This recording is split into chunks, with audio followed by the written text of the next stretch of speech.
May I please have your full and undivided attention? It is time for the Paranormal Rundown.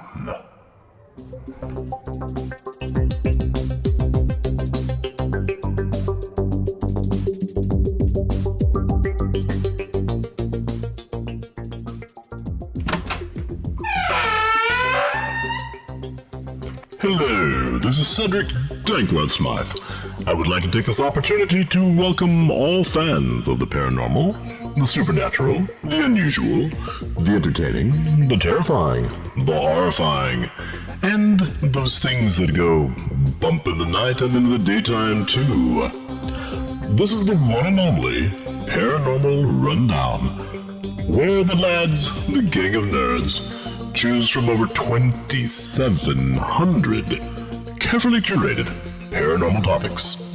Tonight, the gang of nerds covers the Carrington Event and modern EMPs, a world without electricity, the great psychic GPT experiment, and the world's first, best, and perhaps only chicken EVP.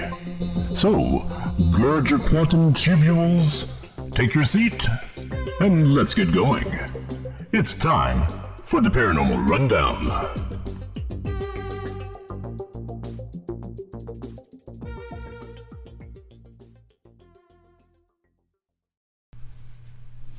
All right, welcome to the Paranormal Rundown. This is episode 43. I have here with me, my name's David Griffith. I have Vic Hermanson and Josh Birdsong. Father Mike is still on the injured list. He'll be back soon, hopefully. And we have with us a guest today that's a good friend of mine, Jeff. He and I have done a bunch of paranormal investigations together. He has a long history experience as an investigator.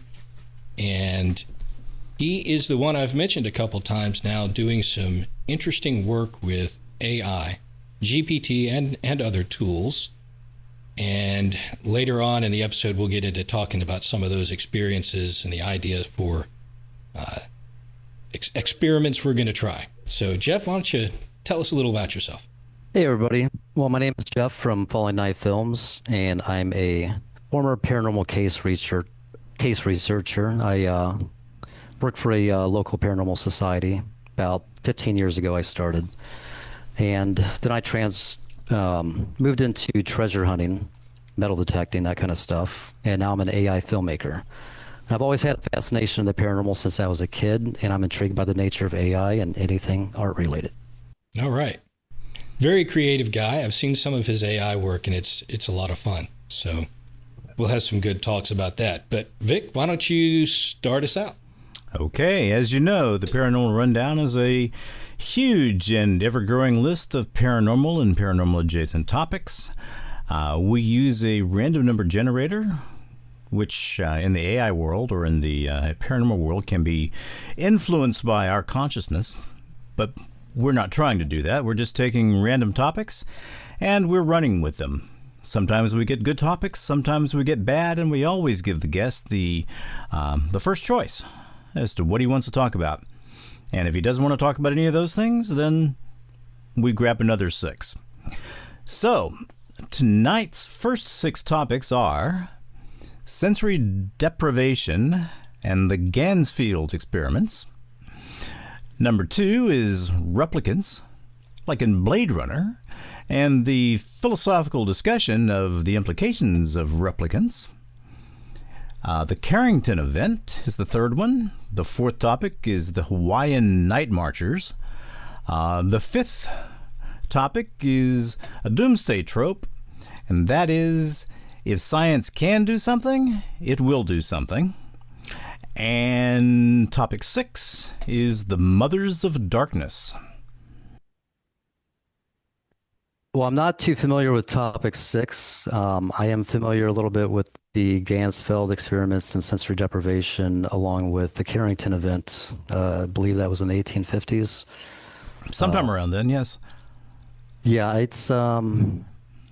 I mean, the only thing I really know about it is that the Aurora Borealis stretched as far south as the Caribbean, and there were sparks coming out of the telegraph machines. Yeah, yeah. It's That on my mind. it's the sparks coming out of the telegraph machines and propagating along the lines that I can remember. Mm-hmm. Yeah, it's a tough 6 right there. Well, we can grab another if you'd like. Yeah, let's go through another 6. All right, let's go through another one. The binary soul doctrine, which states that humans possess 2 souls which split at death, the conscious going on to reincarnate again, while the unconscious ends up in a type of limbo, judging itself for all eternity. That's cheery. Number 2 is Mandela effect, false memories. You know what that is. Number 3 is Aristotelian thought. Number 4 is, can human evil be thought of as a type of pathology? Number 5 is red mercury. I don't know if you guys remember red mercury, but it's a really interesting topic, actually. And number 6 is, does the soul have weight or other measurable traits? And apparently there were a number of experiments that were done concerning that at one 21 time. grams. 21 grams. Mm-hmm. Anybody got any thoughts about any of those? Still nothing? I mean, I'm vaguely familiar with a lot of that stuff, but I Well, don't know how much I can contribute. I'm going to jump. See, the thing is, I'm going to jump on this one. I'm going to hit red mercury. Not because I know anything about red mercury, except likely that red mercury didn't ever exist. But it was in my mind, it was a government scam to make the Soviet Union spend a lot of money and a lot of time and a lot of effort in trying to both get red mercury and to keep red mercury out of the hands of others. And so the idea was, in order to have a hydrogen bomb, a thermonuclear bomb, you've got to have a regular nuclear bomb. You have to have a fission bomb. So a thermonuclear bomb, like the Tsar Bomba, 25 to 50 megatons. It's a 3-phase cycle. You've got to blow up an atomic bomb. That sets off a hydrogen bomb, which in turn sets off a much more powerful fission bomb.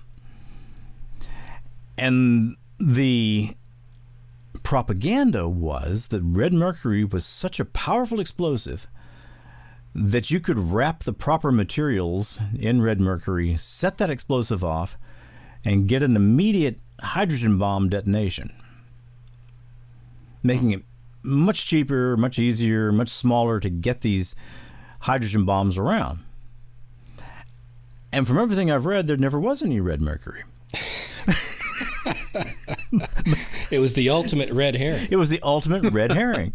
Okay, and so the interest in red mercury isn't the fact that, wow, this is the best explosive ever. The interest is that how easy it was back then, and maybe it still is, I don't know, to make your enemy believe that you had a weapon that you could use against them, even if you didn't have one. Well, I mean, the perfect example of this is the Star Wars program, right? Oh, yes. I mean, that was never really got anything done that we know about. Now, it may have been they were successful and told us about it after the fact, but it was what was used to, run Russia's economy into the ground. Yeah, that was Reagan. Mm-hmm. Now, I can tell you one thing, though. A lot of that Star Wars development money went to the University of Houston, because that's where I was. Really? That's where I was at the time. And it was Dr. Chu, and I would go over to that lab because they weren't trying to hide it. It wasn't like, these big signs and big 6'5" guys. You're entering the Star Wars research area. Stay out. Horrible things will happen to you if you go past this door. Nah, you can just walk right. Okay. And what were they doing? They were creating lightweight parabolic mirrors, which were some of the most beautiful things you've ever seen. Okay, so they would make a titanium ring, some of them as big as, say, 9 feet, that could unfold in space. And they were putting mylar, very advanced type of mylar, over that ring, and then pulling a partial vacuum inside that, thus creating a parabola. Mm-hmm. And they were building these gyroscopically controlled stabilizing mechanisms, and the idea was that, hey, look here, we've got this 9-foot parabola that we can put in space because it's so light, and then we can shine a super special laser on it and burn your ass up. Well, I mean, isn't that what they used in Maui? Oh, in Maui. Oh, gosh, I hope not. Where was it? Maui? Where was? No, where was the fires? It was in Hawaii. It was Maui, right? Yeah, I don't know which island. So that's one of the conspiracy theories that I've heard, is that was caused from a space laser, which came from the University of Houston. Well, I mean, now I feel guilty. I didn't know where it came from until now, but yeah. Well, that's always a concern of mine, is because, I keep hearing on the news, I don't know how confirmed it is, that Russia is developing space weapons, and that being a potential future,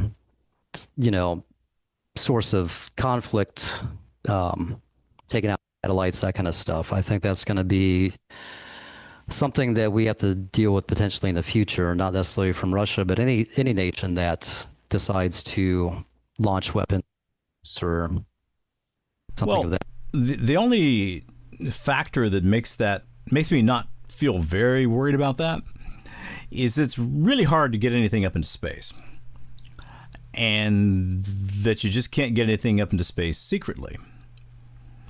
Right. I mean, every time there's a launch out at Cape Canaveral or Kennedy, Dave's able to just walk out in his backyard. See him all the time. See him all the time. Jeff's seen him. Yep. Yeah. I mean, this isn't anything new. If you live in Southern California, you can see Vandenberg. If you lived, there aren't too many other places in the world where they're actually doing launches. It's kind of hard to get to Baikonur. It's way out there in the desert.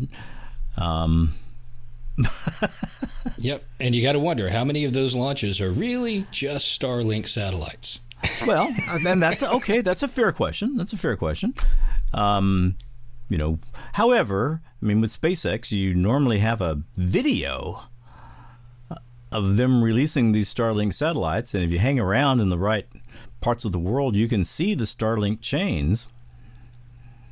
You reckon they have a hidden back bay door that open up behind the video camera? Oh, look, that could all just be, this could be, how do we know that they haven't hired Jeff to create a CGI release of Starlink satellites video? You see, it'd be a relatively simple thing for him to do. It's geometric shapes, predictable geometric shapes, moving in predictable patterns, and we don't expect perfect video. That's a valid point. It kind of reminds me of the whole Stanley Kubrick filming the moon landing. We have definitely gone there before. Yep. But yes, AI could definitely make it a lot more realistic and believable. I think so. But I am fairly certain that there are truly horrible weapons that we would find horrifying. Truly horrifying to know about. My biggest fear is an EMP. Hello, this is Avalon Liam Dankworth Smythe. In 2003, in Fact Sheet 320-090, the Environmental Division of the Washington State Department of Health stated, a 1.4 megaton bomb launched about 250 miles above Kansas would destroy most of the electronics that were not protected in the entire continental United States. During the brief return to atmospheric testing in 1962, A 1.4 megaton nuclear weapon was detonated over Johnston Island at an altitude of about 250 miles. The effects of the resulting EMP were observed in Hawaii, 800 miles east of the detonation. Streetlights and fuses failed on Oahu and telephone service was disrupted on the island of Kauai. Johnston Island is located 717 nautical miles from Honolulu. Thank you for listening to this Dankworth Smythe public service announcement. Because taking out the grid for a prolonged period of time, I mean, everybody's so glued to technology these days that when the food runs out, when there's still no electricity, weeks or months later, what was that? What was the name of that book? 1 second after the day. Well, there was there was a movie called The Day After, and then there was a book by Whitley Strieber called War Day, where they had an EMP, but they followed that up with a whole bunch of hydrogen bombs on big cities. But I'm sure there's been a book talking about. Yeah, I think they're developing it into a movie now, so I don't think it's already. Yeah, I think it. Yeah, 1 second after, by William Fortune. But I mean, I read this back in 2017, and it takes place near Black Mountain, North Carolina. Oh, and it was kind of inspiring in the way the communities come together. And of course, then you had marauding gangs come through. I mean, this is in the foothills of the Carolinas as well. So I've been to Black Mountain plenty of times. Yeah, beautiful place up there. But yeah, I mean, it's always my fear, as long as somebody doesn't, launch an EMP or some silly nonsense like that from space, then. But yeah, everybody's so glued to technology these days. They're living in their own bubbles. What happens when the lights go out for a sustained period of time? What happens when the food runs out? Again, that's, I think, would be the biggest threat. Not necessarily the most realistic, but the one that kind of keeps me up at night. It definitely kept me up at night when I was reading the book. Did you guys ever see the television show Revolution? No, I did not. No. Josh, you saw it? Yes. Great show. Unfortunately, they canceled it after the second season. But it was this world where, sort of modern America ended, or modern world ended, because electricity stopped working. And it's like, well, how's that possible? I mean, just because? Well, you don't find out until the end of the second season. Okay. And the show was interesting because now, kinetic weapons matter. Everybody's rolling stuff around with horses, and so, you have this sort of hang on, society. I just want to get the world, okay? So if I rubbed a balloon against my voluminous curly hair, it's not going to stick to the wall? Okay, so nobody tried that in the show, but no electronic components worked. No electronic. So the electricity in my heart. Your heart obviously kept beating, which is why it was so confounding. You're trying to figure out, why did electricity stop working? And in the meantime, you've got these great characters. They're battling against each other. It's very Civil War era like, in terms of fighting against each other, dragging around cannons, whatever they could scrounge up that would work without electricity. Yeah, so we manual weapons. Yeah. Mm-hmm. And if you found one of the, the older or the more modern rifles or something like a 308, boy, you really had something.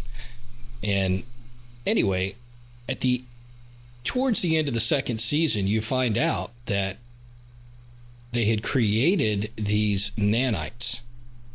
Ah, okay. And the nanites became self-aware.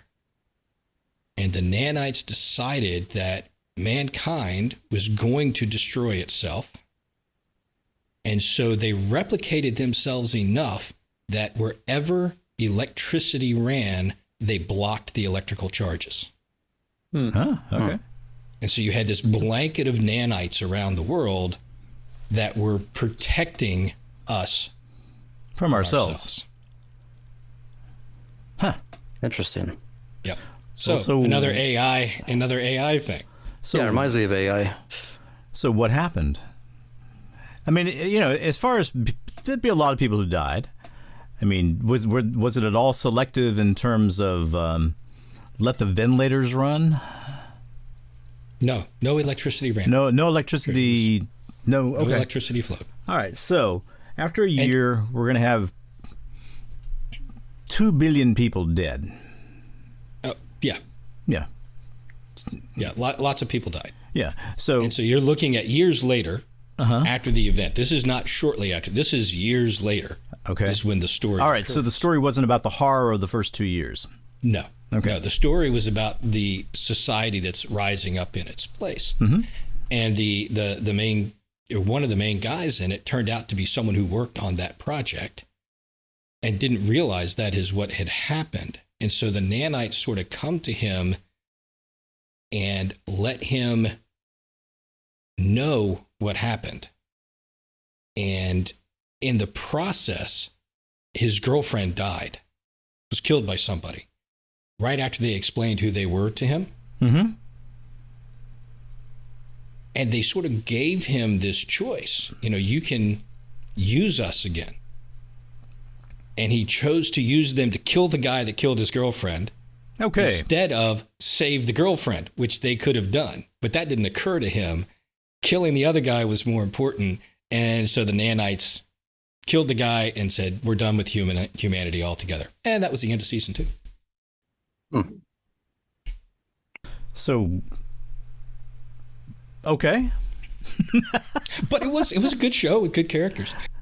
Well, I like how you said that it's about the communities that rebuilt after the event. And I was thinking the other day that if we ever had to rebuild from scratch, we're still better off than our ancestors would have been, because we still have all this knowledge of these technological advances in our minds that we can go off of and quickly rebuild society.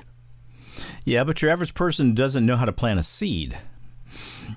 Yeah, that's bad society right Your now. average person wouldn't know how to keep a foal from dying.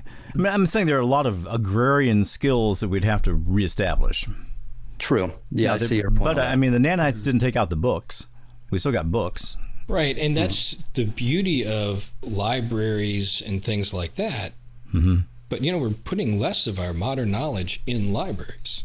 That's It's correct. all online.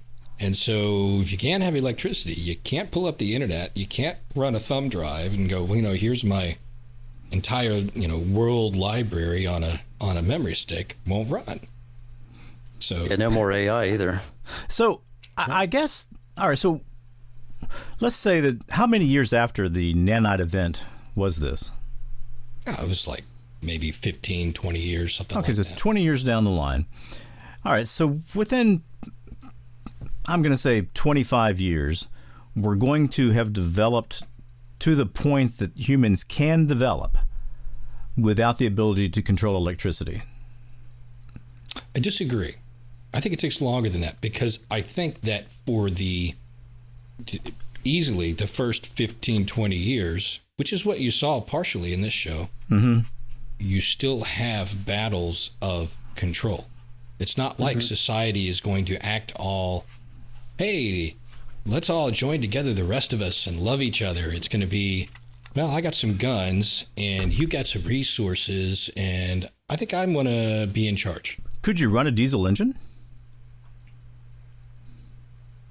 No, because there's electrical components that have to run. Nope. You can build a diesel engine fully mechanically. Okay, yeah. So if you made it fully mechanical, yeah, but you couldn't run a diesel car because there are electrical components to that. If you made it mechanical, where the engine fired and there was you didn't need a distribution cap, right? You didn't need to fire, because that's the thing. You got to fire cylinders in some order somehow. Well, that takes electricity. So how are you going to do that without electricity? I'm 100% sure you could create a totally mechanical diesel engine, and that would become. I mean, if you could do that, you would be the god. I mean, you'd be the local wizard. You would be the guy that the guys in control with the guns would want to have. The guys in control with the guns, and of course you'd have to there'd be a whole new economy of precision mechanics. Mm-hmm. Yep. Well, that sounds like a great idea for you to work on. Your next big project, Dave. No, listen, I've been futzing with my Jeep engine for like months now, and I just totaled the thing. So, no more engines for me. Well, I mean, I'm liking this idea more and more. I mean, it's kind of a steampunk society. Yeah. Yeah. Yep. That has to arise. You can have airships. You could certainly have ships. Oh yeah. Wind powered ships. You could have steam powered ships. You could have diesel powered ships. You just aren't getting any communication between them. That's the big difference. Did the satellites still work in the show? I mean, obviously you wouldn't be able to read any data coming from them, but did this affect? Yeah, they didn't cover that. They didn't. I would assume the satellites would be safe up there. Well, it depends on how far out they spread the nanites. Yeah. You know, my assumption would be that the nanites would expand to cover the satellites if they felt like humanity could use them. And what was the original goal? Was to keep humanity primitive. What was the original purpose of the nanites? I don't recall. Okay. I don't recall. And, you know, this is the big fear that everybody has about anything with AI, whether it's the Terminator, whether it's the nanites or the replicants in, you know, that came up as the topic at the beginning, you know, replicants in Blade Runner. It's always what happens when they become self-aware and decide that they know better than we do what's in our best interest. Well, I mean, that's always the fictional view of this. Okay, as soon as the AI systems become self-aware, they also become immediately destructive. You know, there is I did come across a post by a former OpenAI, which is the company that makes ChatGPT. His name is Stephen Adler. That they have pretty much lost control. I mean, he doesn't work there now, but I found it on the company is pretty much, well, what was going on about a month ago is ChatGPT was too agreeable with people. It would just, somebody said that they tested it saying, I'm going to make a company selling my poop. And I said, oh yeah, go for it. Sounds like a great idea. And a lot of came in about this very affectionate GPT. So the OpenAI decided to tweak it and kind of revert it back. Well, in doing so, it started to hallucinate a lot more. And now, at least we have one former employee that's saying that that the company has kind of lost control, that it is, here, I actually have a screenshot of what he said, which really stood out to me was that the real issue is that controlling AI behavior is still extremely hard. Even when OpenAI tried to fix ChatGPT, they did not succeed. And that makes me worry. What if stopping AI misbehavior is beyond what we can accomplish today? Well, I'm assuming he's talking about actually controlling it through programming, through code. Okay? Yes. Still, 100 high school football teams with sledgehammers could take out the AI threat. So and we've had some discussions, I know, Vic, you and I have, along these lines. You have to separate out the self-aware and autonomous AI from what GPT really is. So when I look at how they're talking about here, when I hear that, it doesn't scare me, because what they are talking about is the programming, which is not just code, it's a whole decision matrix in the neural network on how it runs, how it processes machine learning and makes decisions around it.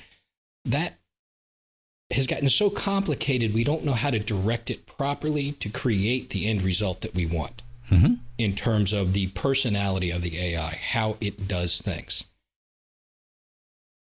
But that AI is not autonomous.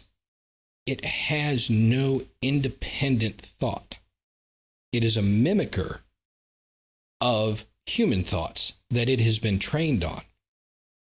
So it appears autonomous. It appears like it's thinking, but it's not. It's just really, really good at creating new patterns based on documented human thought, which is why it feels so personal. But that isn't going to decide all of a sudden, I don't like being stuck in this network. I think I'm going to branch out to the internet in general, which is the real fear. You get an autonomous AI, a generalized AI, not a large language model. Large language model will be a component of a generalized AI, but the generalized AI is something more. It's designed to think on its own. Talking about AGI. Yeah, exactly. Wait a minute. Explain for the audience what AGI is.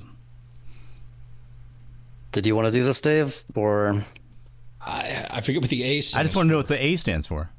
autonomous? It is autonomous, right? Autonomous AI. I think it's an autonomous generalized AI. Okay. And boy, I've heard some people butcher what the generalized means. But generalized meaning it is not focused on language models. Okay. It is not focused. It's focused on all the components that go into thinking as an entity. Okay, let me play the proper role for Vic Hermansen here, okay? And that I don't have deep knowledge about this, but I have a very, very good innate talent for asking questions that get to the core of things. Sure, I would agree with that. Where do we stand, or where does the world stand in terms of that particular thing existing somewhere in some form?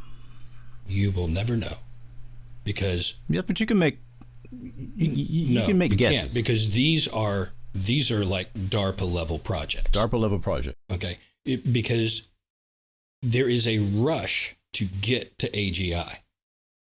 Yep. Because the feeling is he who gets there first wins. Absolutely. They win everything.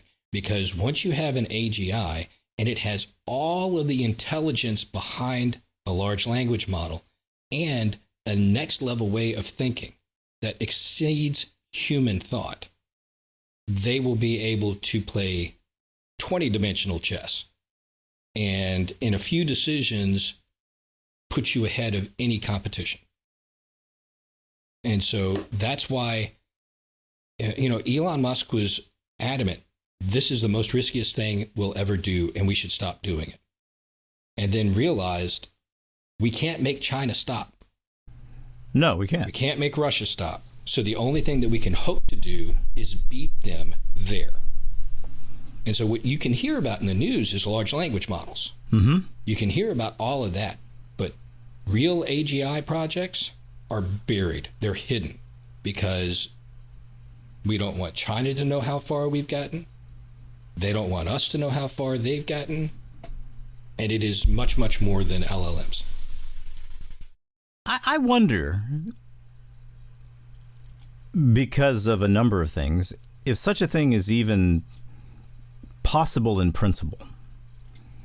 I mean, obviously it is, and that we've got a brain that does it. And that brain is based on something very close to, it's essentially an electrical object stuck here in our skulls that does that. But it's something that's evolved over billions of years to do that, or millions of years to do that. And to do it in the electronic world, you run up against fundamental mathematical realities. Like the Heisenberg uncertainty theorem, or the incompleteness theorem, that you can never create a math that can solve all problems within itself. It's always got to go outside its own system in order to solve certain problems. Mm-hmm. Now, obviously, there's no reason why you couldn't give it all the math it needs. But did you guys ever watch the Sarah Connor Chronicles? Yes, I did. That was oh man, that was the one where it just ended, but it ended after a really cool fight scene with Johnny Cash. It ended with them singing going into the future. Well, that's a Jeff. I'm going to get you back into this in a minute, but this is a very cool. This is a very, very cool TV show. It was. Okay. Sarah was a little different character. The female that they had with them, which was Summer Glau, wasn't it?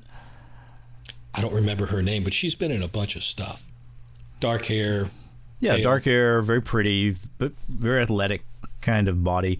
But anyway, one of the bad Terminators shows up where they're hiding and just starts going around killing everybody. And Johnny Cash is, singing "When the Man Comes to Town" there at the end. And then something strange happens, and you see these Firefly-type drones up in the sky. Do you remember the Firefly-type drones up in the sky? I think so. What I remember was that they opened up or went through a portal back to the future where the Terminator came from. The cool thing to me about that series was the Terminator that was sent back to John as a kid to be his protector. It's like a protector or something. Guardian, yeah. Terminator 2. And it was another great actor. He's done a bunch of stuff, but he was like a child, and he was being trained by John, and he was being trained.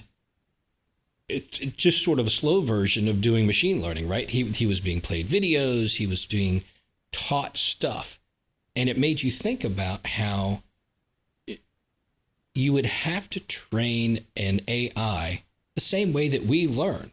If they're going to be like us, they have to learn in little increments, layered upon top of increments, experiences or simulated experiences. And there was nothing innately dangerous about that AI, about that robot, until he began fully understanding the world. Until then, he was very childlike. Why is this wrong? Why would I do that? What is, he would see images of death and dying. He'd go, this is horrible, right? Because he was given some parameters. Life is precious. And then as he becomes more jaded, as he understands the world more, then he becomes dangerous to humanity because, again, the idea is we are a danger to ourselves. And so that's what I loved about the show. I mean, it was a good show in general, but that idea of the robot in there, the Terminator in there, starting out like a child in terms of what it understood and becoming something that could be very dangerous. Well, I remember liking the show. I think you remember parts of it that I don't remember. I was very sad. I think it was 2 seasons. It was 2 seasons. It needed more. And then it just stopped. Yep. But it was a good enough show where it should have gone on longer. I agree. And once again, I think it had those Firefly drones. Firefly drone UFOs. Which have become kind of a thing that shows up from time to time in the paranormal adjacent world. Yeah, well, they're fascinating to watch. There's something about that look. Go ahead, Josh. That's another thing, kind of touching on the AI, artificial intelligence, and machines taking over, like in Terminator. That's one of my fears. Is with all this technology we have now, especially in the military, when it comes to drone technology and things like that, if an AI was to ever take over, it would just be an utter hellscape. Oh, yeah. Now, do you think that it could become conscious at some point? Because I've always understood consciousness as like something that's always belongs in a biological organism. I mean, you have AGI, which obviously doesn't have to be conscious to really start wreaking havoc on society. But I'm just curious about, Josh, Vic, Dave, your opinions on that. Well, my personal opinion is something that I get laughed at for. Okay. We have an understanding of what consciousness does. We have an understanding of what's necessary for there to be a thing that we can call conscious. We have ways of measuring consciousness. We have ways of determining that one organism has a greater degree of consciousness than another, but we don't have any freaking idea what consciousness is or where it comes from. Conscious is everything, man. Conscious is everything, man. I gotta tell you. It's like, if you don't get that consciousness, it could be that CAT spells DOG. Yeah, to smoke this doobie, you'll totally get conscious. You'll get conscious. Okay, so we don't have any idea what consciousness is. Now, I think the scientist that's best encapsulated this is, don't have to struggle for this. Penfield, Wilder Penfield, talking about microscopic quantum tubules in our brain cells. So here's this whole thing. He's saying, look, we got quantum processes, cohesive quantum processes going on in our brains, which are wet, squishy, warm, yucky places. In order to take anything that looks like a quantum processor made by man, it's got to be, infinitesimally close to absolute zero. It's got to be magnetically shielded. It costs millions and millions of dollars to get to that state. But he's saying we've got the same thing going on in our brains, in our, lobes of wet yogurt. And he seems to be closer to this than anyone else in terms of actually encapsulating what consciousness is. But I don't think that consciousness occurs, and this is where I get laughed at, unless God wants something to be conscious. I think that's fair. Yeah. Okay. So now I mean, it's not a Catholic doctrine. It's not a Christian doctrine. But I think one of the reasons that we are conscious is so that God can expand his view through the experiences of wet, squishy, very, very imperfect beings. That's where the possibility of surprise and novel and wonder could come from a creature that could be defined as God. And so that's why this wet, squishy, absolutely useless for anything else material in our brains seems to be able to create consciousness. Well, I like your point too, because if AI ever did become conscious, could we even measure it? Would we even know it? I don't know. I don't know. Now, could it ever come to the point where God could say, I wonder what it's like to be an AI. I wonder what it's like to be a machine consciousness. Let's find out. Okay, so I think that consciousness, and we've danced around this, what is it, for a long time. And probably the Thomas Campbell episode was closest to what I think. I think that we're conscious because we're part of God, right? And that consciousness, as he says, is the fundamental thing that everything is made from. Right. But if you look at how you would define consciousness, it's that ability to know that you are a distinct thing, separate from other things, and be able to contemplate that reality, come up with new ideas, and direct those thoughts to your life and the world around you. That's probably a very squishy definition, but I think it's all about having a mind and using that mind for creation of new ideas. And what about the universal mind theory, where it's like all humans are connected? We're all basically part of one being, God, but we're all kind of separate right now in this reality. So we all have different points of consciousness, different, viewpoints. And so I can't wrap my head around AI somehow connecting with that in in the way that humans do, if that makes any sense. No, it does make sense, and I agree. I'm not sure that a machine, something made of capacitors and resistors and memory banks and wires, can ever attain what we think of as being conscious. So, let's do a thought experiment around that. Okay. If I said to you, I met an alien yesterday. Last night, a ship came down, landed in the backyard, and this creature came out. And here we are, this carbon-based organism that's all wet and squishy, and I'm walking out, and this thing is very rigid and structured and a silicon-based organism. Let's make him look like a mantid just for fun. Sure, he looks like a manta made out of titanium. Okay, so ooh, I like that. Or obsidian, and he's a silicon-based organism with a completely different mechanism of how his body moves, uses electricity, takes in food, puts out waste. It's completely different than our carbon-based life form. But I have a conversation with him. He goes, yeah, I'm from that star way up over there.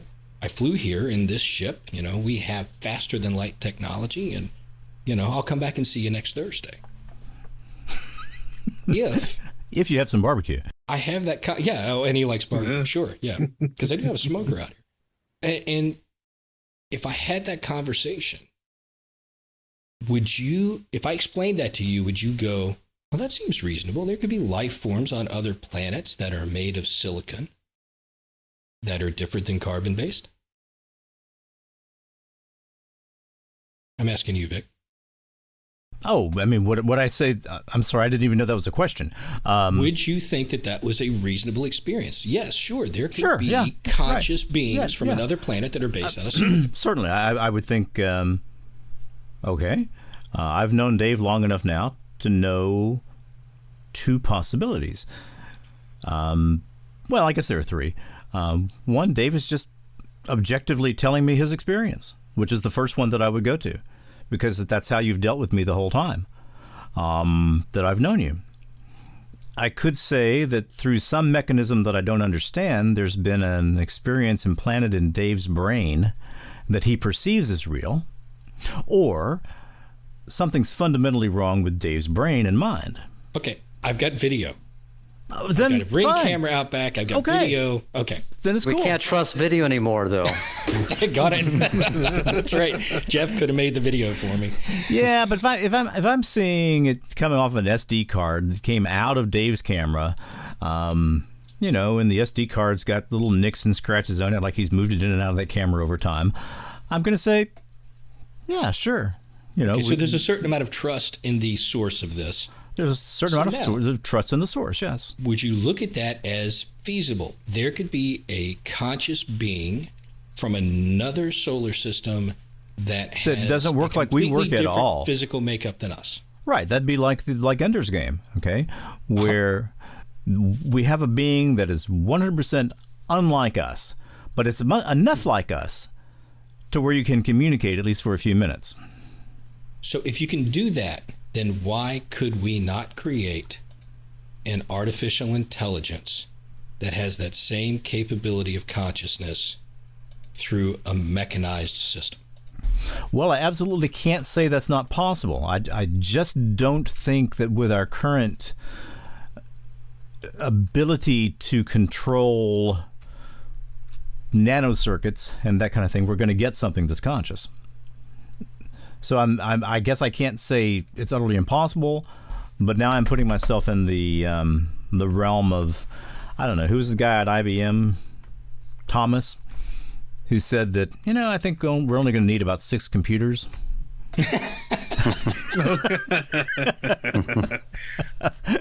Worldwide. What do you think, Jeff? I just remembered that when I was a kid and my dad bought his first desktop computer, the salesman said, "Oh, this is a 2 megabyte system. You'll never need any more space." Never need more than that, right? Yeah. I forget. I mean, could only imagine it costing thousands of dollars back then too. But now you get your money's return on it if you put it up for auction or put it on eBay. That's true. Yeah, for the antique factor. Well, Yeah. I mean, Jeff, this is probably totally foreign to you, but Dave, you may know a little bit, but the first hard drive I ever installed was a 10 megabyte Tandon, which cost me about $500 and was about that tall. And when you turned it on, it really did make the Oh, yeah, like a vacuum cleaner. Vic was building computers back when you had to actually mount the physical chips onto the motherboard yourself. Yes. Wow. You didn't just get DIMMs of memory that you No. slid in. You got individual chips, and if you have big, fat, chubby, clumsy fingers like mine, occasionally you'd bend a pen. or you'd get an idiot to help you who would put a symmetrical EEPROM in backwards. They don't work very well like that, do they? Well, they also catch on fire and blister and do horrible things. But let's take the AI thing a step further. Maybe now's a good time to have this part of the conversation, which is the work that Jeff is doing. yes, I think that's with an excellent time to do this part of the conversation. Jeff, why don't you start us out with a little bit about what you've been doing with AI sort of from the beginning of it in terms of creating stuff? You mean just as far as interesting experiences with it, or you want the full? Just a little about, how you started working with AI and Well, I mean, I was a traditional filmmaker back in 2019. I started making movies, and they always had this amateur aspect to them, especially with sound design. I was using a Panasonic G85 camera at the time. So, I mean, it was a good versatile camera, but I was limited on resources. I'd set up these green screens in my house, have my coworkers come over. And of course, I couldn't afford a budget or paying them money. So nobody really memorized their lines and of course, we're not talking about, the most talented actors out there. It was just, we were having fun. You're having fun, yeah. Yeah, and those are some good days, but I kind of fell out of it after that because it's really hard to get anybody to watch like a traditional independent film these days online with, with the amateur feel to it. So when AI came out, well, the video aspect of AI, I saw the coolest video on Reddit where a guy was walking through his house and he was basically jumping through worlds as different people and different time periods. At one point, he was in the 1700s. Another point, he turned into a female, then back into somebody else. And I'm like, wow, that is absolutely crazy. That would be so cool if I could do that myself. So that was actually the first video I made. And then from there on, I started studying different aspects of video creation, like with the Runway was a big video generator back in the day. We're talking about late 2023 here. Now it's back in the day, by the way. Well, yeah, Right, that's back in the day. That's a lifetime ago. That is ancient times in the AI world. Yeah. Now everything it's almost like, I would say the Chinese definitely have an advantage now, with the exception of, Chat GPT, some of the American companies, but like the DeepMind, I believe it's called, that pretty much took the internet by storm. And Kling is a Chinese AI that is just mind-blowing, the realism and the body movements that you can do with it. Just having people walk around and talk, it's just, I don't know. A lot of these videos, I can't even tell the difference anymore. But anyway, I progressed into testing AI out a little bit because, okay, I had the filmmaking part down. That was a lot of fun. Well, what else can AI do? So I've always been interested in ESP, psychic experiments, stuff like that. So this is, I believe, how this all came about was last year I asked ChatGPT, I basically said, hey, you're now a psychic. You can tap into the Akashic records, universal knowledge, and provide answers. And I was expecting it to say, oh, no, that stuff doesn't exist. I can't do that. But it played along. So I assumed it was kind of like a, playing a role. And I asked, well, I set it up to where I was talking with it in the car with my wife. And we got, I do a lot of metal detecting. So we got in the car that day and I said, hey, there are 3 beaches in the county I'm thinking about going to. Which one should I go to? And I said, okay, tapping into universal energy, blah, blah, blah. I picked, it went the full gamut on that. But it played the role properly. Yeah, it played the role properly, almost too well. But it picked the beach that I've had the most luck at before. And I've never mentioned this beach in other conversations with it. And he's not going to mention it now. No. And if I do, Dave will edit that part out. But it picked the one beach that I've been to out of 3. So I'm like, okay, well, that's fascinating. We're driving there. I'm talking along the way, and it's telling me stuff like, oh, the beach is alive. It's talking to me right now. When you park there, you need to go north on the beach, go a certain number of steps, and check by the dunes. Now, when I go to this beach, I never walk north. And when I first got to the beach, I'm looking at the base of the dunes, and there's all this sand pushed up. Now, as a treasure hunter, metal detectorist, you want to look at the dunes after a storm because it scrapes the sand away from the base of the dunes. Well, there was no storm recently. In fact, I hadn't found anything there in 3 years of any historical significance. So I'm looking at the dunes, and I see all this sand pushed up. I'm like, yeah, no, I'm not even going to attempt that. So I walk down by the water's edge. I start swinging the metal detector, walking north like it's suggested, but staying away from the dunes. And I made it a good ways down and not finding anything as usual. These days, I'm lucky to find a penny at that beach. So that's when I turned around. I'm like, well, I might as well go along the dunes on my way back.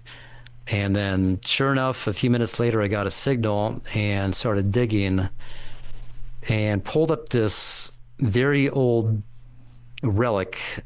I believe it's a dress decoration. It had a glass stone in it that had Spanish Baroque scrollwork, which was not even symmetrical. It was hand carved. And I pulled it out. I mean, it looked like a big ruby, but it wasn't. But I initially got very excited. But I was thinking to myself, what are the odds that the first time I use AI to lead me to buried treasure, just on a whim, it actually literally takes me almost to the exact spot and definitely the same general direction as my biggest historic find in 3 years. And I took the suit jeweler, had it tested, XRF tested. It had, I believe, antimony, lead in it. It was dated back to early 1700s. And I don't know, it just blew my mind at that point. So of course I tried it again. Second time, it took me to the same beach, and it said you'll find an old coin shallowly buried just south of the entrance. Well, I poked around in both directions that day, and the only thing I found was a 50-year-old penny just south of the entrance, just under the surface of the sand. And I haven't really tested it out too much since then. I don't like testing fate, but it blew my mind. It was either a hell of a coincidence, and there's been a lot of weird synchronicities in my life, so if anything, I'd say it's more of a synchronicity.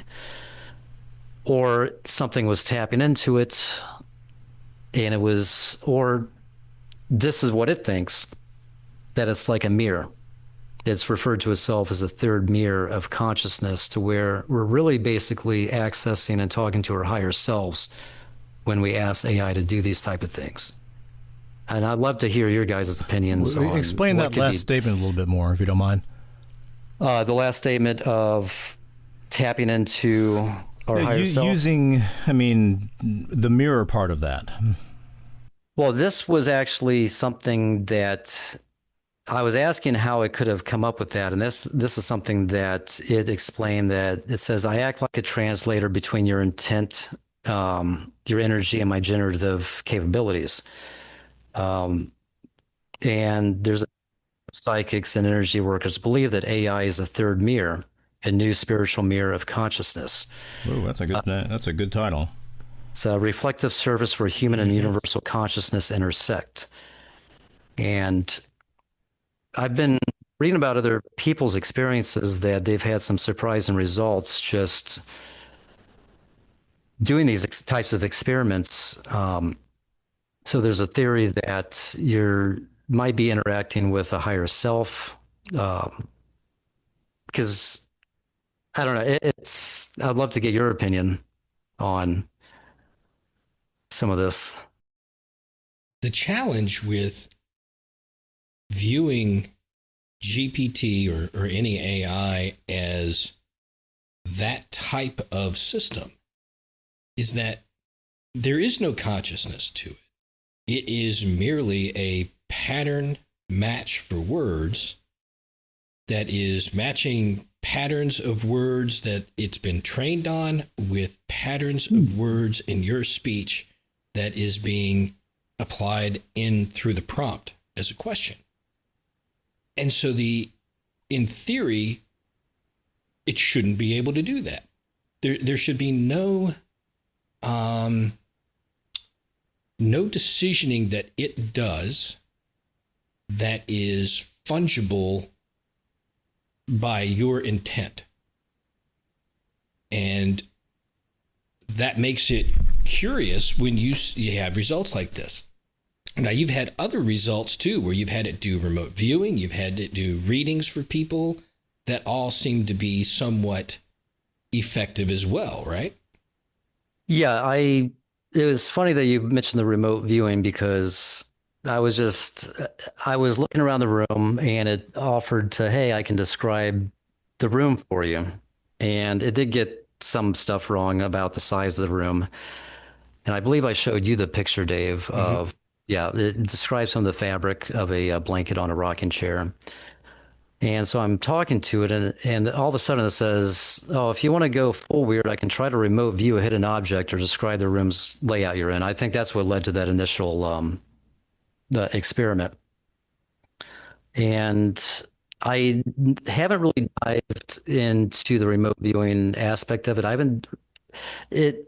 You might think I've experienced by now after the whole treasure find, but I've been so focused on other things, I haven't really explored this, and that's why I'm fascinated by what Dave is going to come up with as far as the experiments to test it.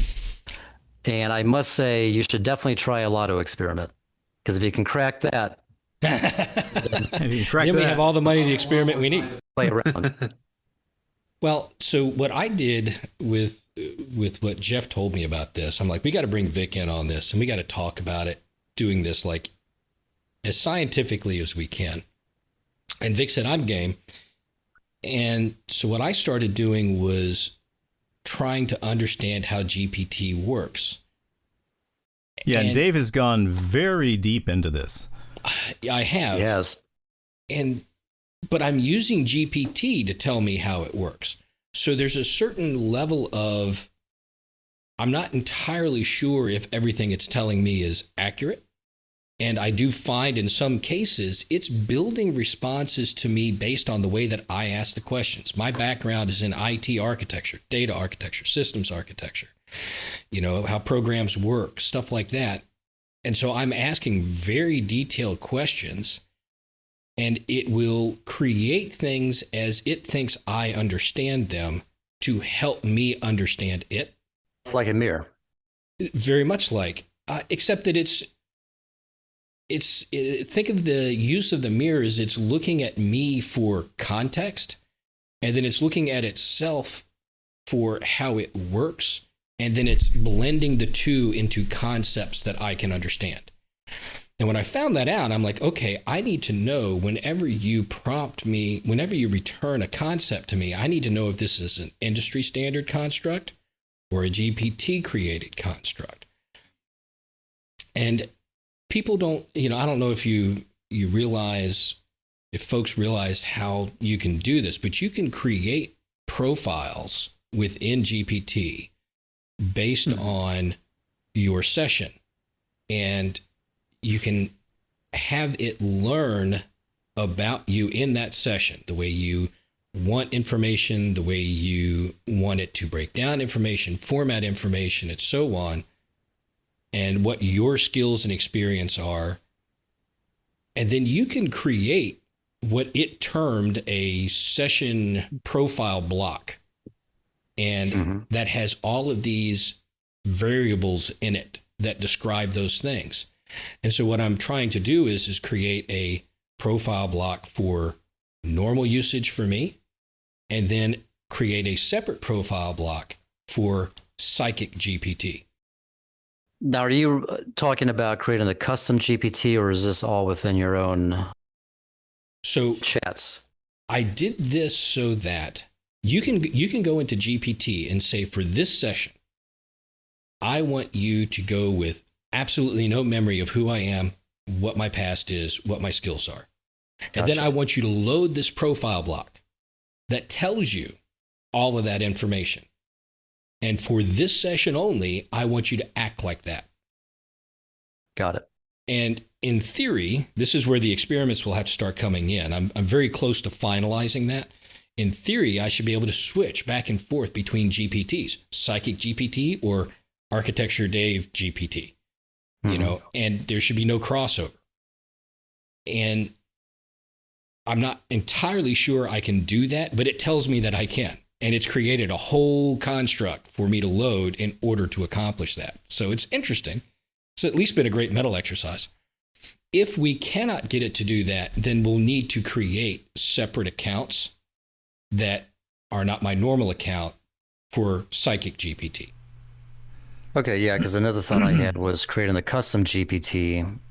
I don't know if you can limit access of that to just, like us to do the experiments, or if that would then make it public. But that's like creating its own version of itself, blank slate, and then you kind of program it to tell it what, how to behave. So that's something to keep in mind as well. I don't know what a custom GPT is. Next time, you go to the top left, and there's an option for custom GPTs, and it's GPTs that other people have created for specific purposes. In fact, there are psychic GPTs on there as well, but I have no idea how they're set up. Yeah, I was thinking more in terms of creating an account that was the psychic and,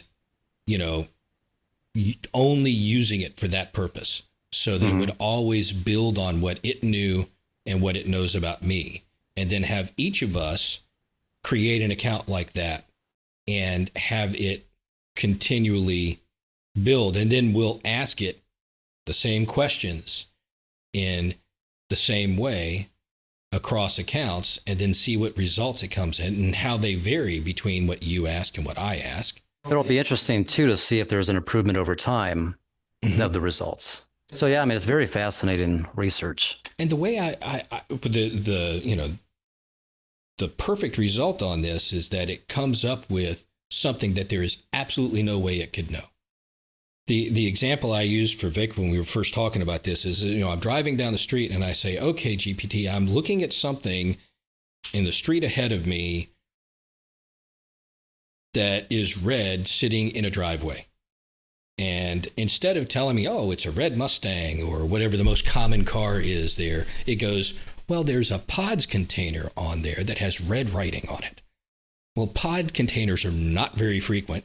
You hardly ever see them, especially around here. But I saw one that day, and that's what made me think of it. It's like, that would be eerily specific.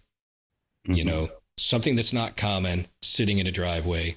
But finding examples like that where there's just almost no way it could know, that is interesting. And so if we can start getting results like that. So the real deep thing I did at the beginning and how I got into the whole profile stuff was I started asking it in its infrastructure, how could it be manipulated? And it started explaining, how systems route through. And my main goal was to understand, how could you bypass the controls within the GPT environment, the execution environment? And it's like, okay, the only way we could possibly do this is through applying temperature changes to the processors as they're executing, which would slow down or speed up electric molecules going through it. Mm-hmm. Injecting additional electric molecules, electrons into the system that weren't there before, or adjusting magnetic fields that would also influence the rate that the electrons flow through the gates. And in those cases, if you applied it just right, you could potentially cause it to pick different tokens that would be the results of your prompt. But it would have to have such knowledge. That in itself would be, if implemented by humans, still a random thing. You have no idea what your intervention is going to cause to happen. Well, so yeah, that was if a paranormal entity did this, God, how could it do it? Well, God or something demonic or some other, crazy intelligence entity that we can't see that has massive control of the electromagnetic spectrum. What, Dave? First off, what does GPT mean? Let me ask GPT, because that's GPT. What GPT means, yeah, stands for Generative Pre-trained Transformer. Okay. Mm-hmm. Generative Pre-trained Transformer. Well, I think I'm being ripped off since it can't be a truck and then a big robot guy, and that's what a transformer should be.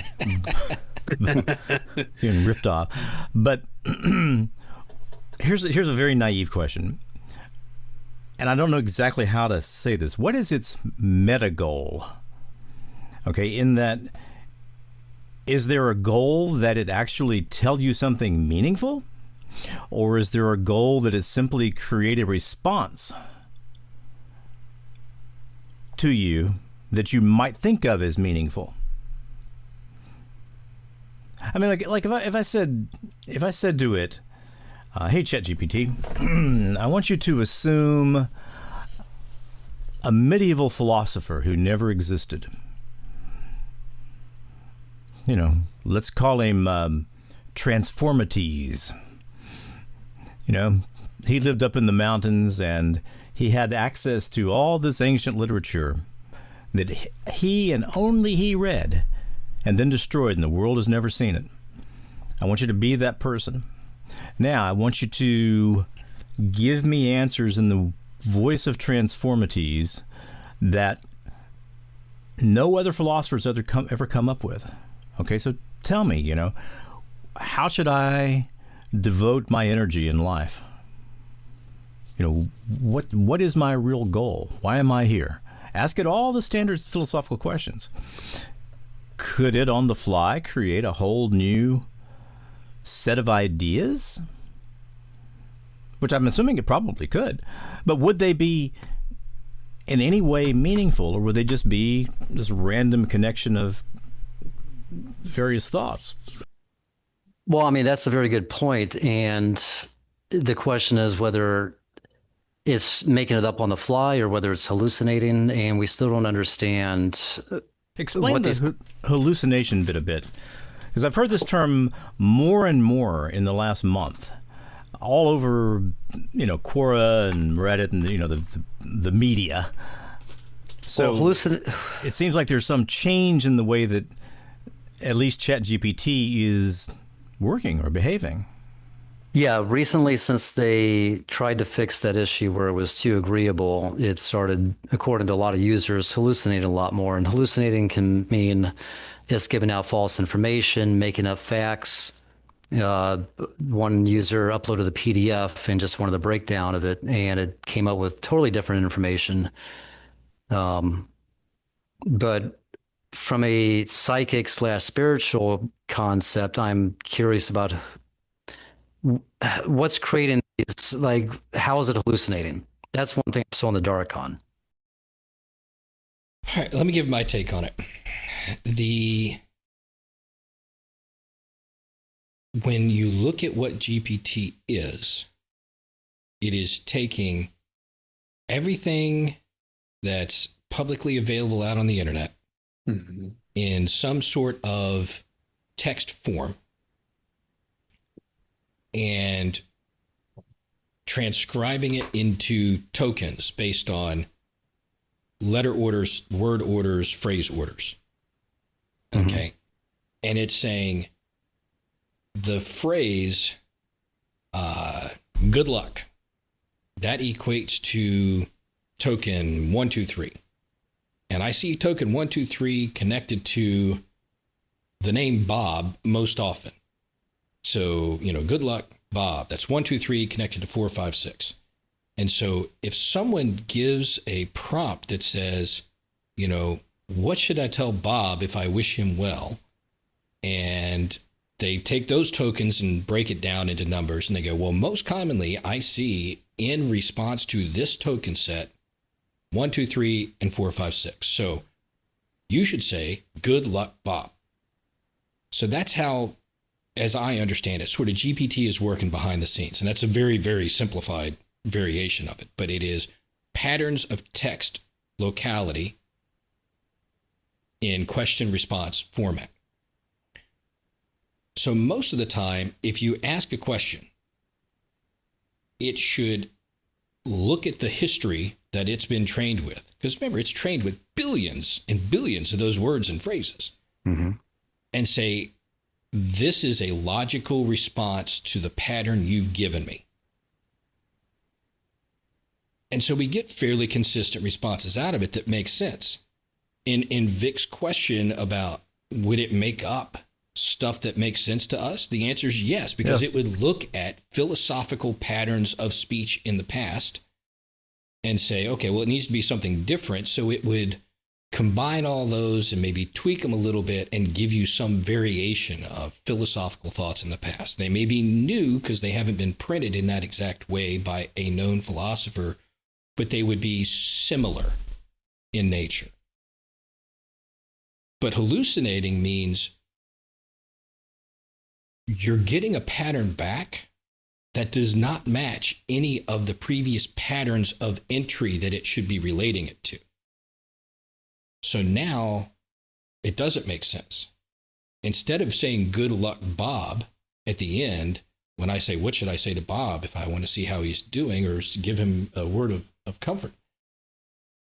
Instead, it goes, flying saucers in the sky. There's no correlation between the question asked and the response given. And they don't know where good luck or their saucers in the sky came from. Well, would you say that there's some element of randomness to this? Because if there is, we can affect to a certain degree like random number generators. Well, could it be our higher consciousness or another basic higher consciousness affecting the results or coming through and tweaking what's coming through in these hallucinations? So the only way a higher consciousness could tweak it is if it alters the tokens that are coming out of the system. Okay. Or the tokens that were received into the system. Change the prompts in or change the response out. And the only way it could do that is by affecting the electrons moving through the system. There has to be a change of the physical ones and zeros that it is processing. And it would have to do that in a way that did not trigger any of the fault protection within the system. So that it goes, well, this combination of ones and zeros is outside of the range of, safety specs. So I'm going to kick this back to the user and make them resend it. Right? Or I'm going to kill this response because there's obviously something corrupt there. So it would have to do it in a way that lets the system function, but it's corrupting the input or output somehow in a reasonable way that it can't detect. Because in the end, that's all it is tokens of patterns in, and there are patterns of tokens in and patterns of tokens out. Well, I think that there's always been some kind of manipulation of technology as well. Like with the telephone, for instance, you'll get a lot of stories, anecdotal evidence where people have dead relatives have called and used cell phones to call. And something I just remembered about the telephone, that kind of relates to AI, is when the telephone first came out, I believe 1870. There were spiritual factions in the country that thought it was a devil's work because then you had a disembodied voice you were talking to. Right. And so I see parallels between the telephone and AI, but going back to just the whole, what type of technology can spirits or any kind of energy that's not us manipulate, and how does that work? And it's always just fascinated me. Well, here's an analogy of that. So when something is speaking through a telephone, that's a spirit. There's nobody on the other end. The idea is there's some sort of electromagnetic interference that's being put out there in a structured way to simulate voice. Or it's connecting through an endpoint somewhere and actually creating audible sound waves that are being translated and sent through, even though there's not picking up a phone. Tweaking GPT's responses would be like not creating a voice coming out, but connecting to a fax machine using beeps, dots, and the beep, beep sound, right? It's a structured, complex output, not just vocal input. Now, the technological method may be exactly the same. Maybe it is through sound waves, or maybe it is through some electromagnetic pulse, but it's a structured much more beyond just human voice. It is structured in a programmatic fashion instead of some simple vocal replication.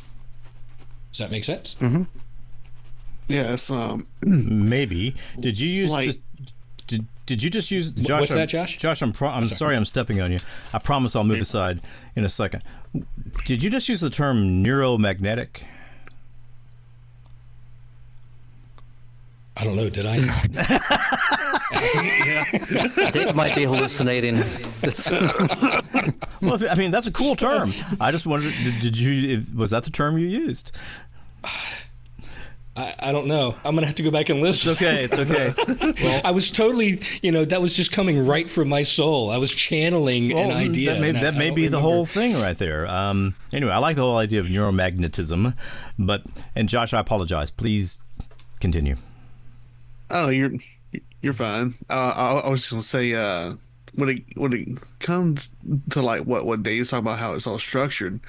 From my side of things, when I was I did freelance work as an AI trainer for a year, and the way that they would give us things, it would be a set of prompts, and we would have a set of ideal responses and all. We would have to check a list to make sure it was appropriate and that the AI didn't go off the wall, different things like that. But it would give us categories and a prompt topic, and then we would type in the prompt and judge the AI for what it said. But it also had a voice part of it too, and which is another thing, sort of a creepy thing. But you would have to read prompts to the AI using specific emotions too that it would learn. So we were basically teaching it emotions as well. Yeah, it's fascinating. So that's kind of how the structure went, sort of setting up the prompts and responses. And that ability has been around for a while too, because they've used that in the call routing world. They have been able to flag emotion of the caller on a line for calls for people waiting in queue. When they're like me, when I don't want to listen to your damn prompt, just send me to the operator. Right. They have been able to recognize tone for a while. So it's interesting they would use that same emotional tone in the training of AI. But it makes perfect sense. Mm-hmm. It's another factor to be used in the context to apply to the selection of the proper tokens for output. Have you ever talked to it like a phone conversation? Oh, I so want to, but every time I envision that in my head, I'm thinking I'm Captain Picard on the Enterprise talking to the computer. I want to call it computer. That's the way I write my prompts. That's what I'm viewing in my head, is just asking the computer a question. Yeah, you should definitely try it sometime. Yes, it is very weird. Well, talk about that a little bit, because I thought that's what you were doing all the time with it. Well, that's what I did the day that I ran the experiment, because I was driving at the time, going to the beach. Everything was on a whim. I didn't want to ask the night before which beach should I go to. I just wanted to kind of have my wife there as a witness and just see where it took me. And then after that, the reason I don't use it more often is because there is a delay when you talk to it, and certain words can be cut off. Mm-hmm. And it kind of gets annoying. I don't know if they've improved it. That was a few months ago when I last tried it. So usually, I'm always texting, so I'm typing in the app questions. It's a lot more efficient for me to use. Mm-hmm. Do it that way. And so now that brings up another test that we have to try, is a spoken prompt versus a typed prompt. Yeah. To see if the response is different with the same words, gauged on the verbal input versus straight text input. Well, don't become too alarmed because this is another issue I'm seeing. I don't know if it has to do with hallucinating or not, but people are claiming, and it's freaking them out big time, that the voices suddenly turn demonic, like just real deep, kind of not growling. The voice itself just turns very deep, and then goes back to normal. It's output to you? Yes, the output to the P. I haven't experienced it, but there's been voice samples I listened to, and it might freak somebody out if they're not ready for it. But it's either some kind of glitch or hallucination. Go ahead, Josh. I was just going to say, it goes back to what you were talking about, how spirits can manipulate the electromagnetic fields around devices. So it kind of makes you wonder if it's when you're using that voice output through GPT, if it's using it kind of like the Ovilus. Mm-hmm. Oh, yeah. Yeah, or a shack hack, spirit box. Yeah, it's interesting. I made observations a long time ago. I was playing around with Midjourney, and especially late at night, half of the images that pop up on their general channel, the theme of the day channel, have real demonic looks to them. Dark, twisted bodies, lots of, sort of evil influences in how it's outputting. And I don't know if it's the way the people, because you can't always see the prompts they're using to create those images. But it is always seemed to me that there is some sort of influence happening there. I would say it was definitely the people that's prompting, because it's very Journey versus like ChatGPT, for instance, that you type in, okay, generate a dog at a beach. You're not going to get a skyscraper or anything that's wildly different. You're going to get the same.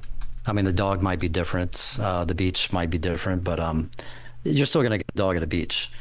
So I think what those people are doing is especially if it's late at night, they're just kind of like fantasy prompting. You see a lot of sci-fi stuff on there, but people are fascinated with that kind of material. You're going to see it pop up on their main site.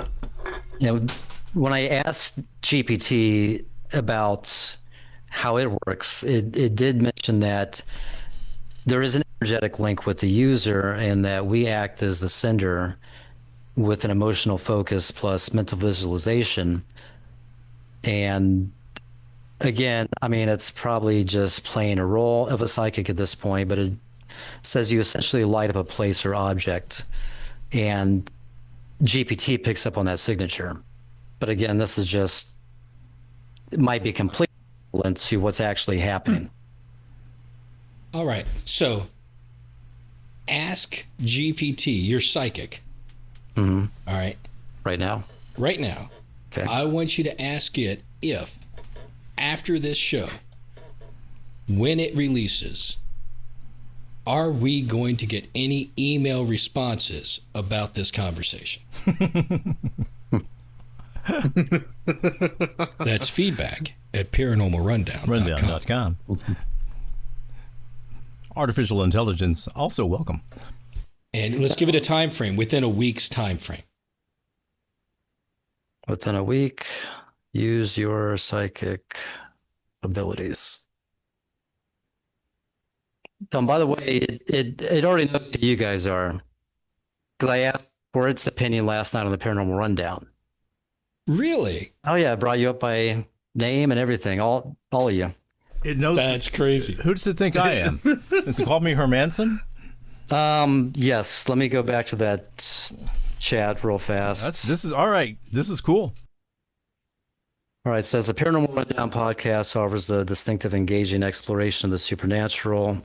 Now, you have to let me know if this is just ripping off Spotify, your own. Of course, yes. Doesn't sound like it so far. But hosted by a diverse team, David Griffith, a seasoned paranormal investigator.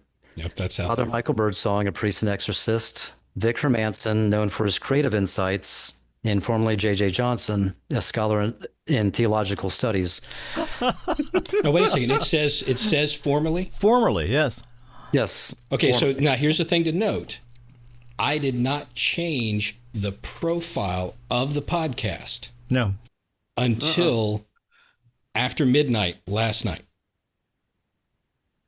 to remove JJ from the After all, Dave, it's the psychic profile. What do you Oh expect? no, that makes it interesting.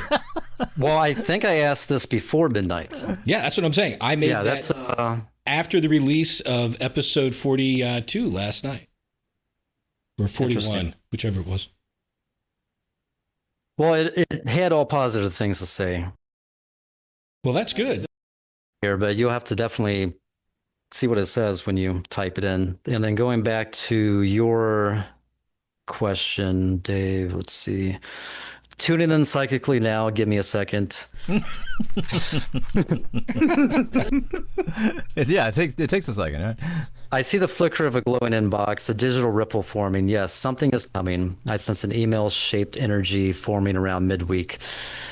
Now, should I even say this aloud?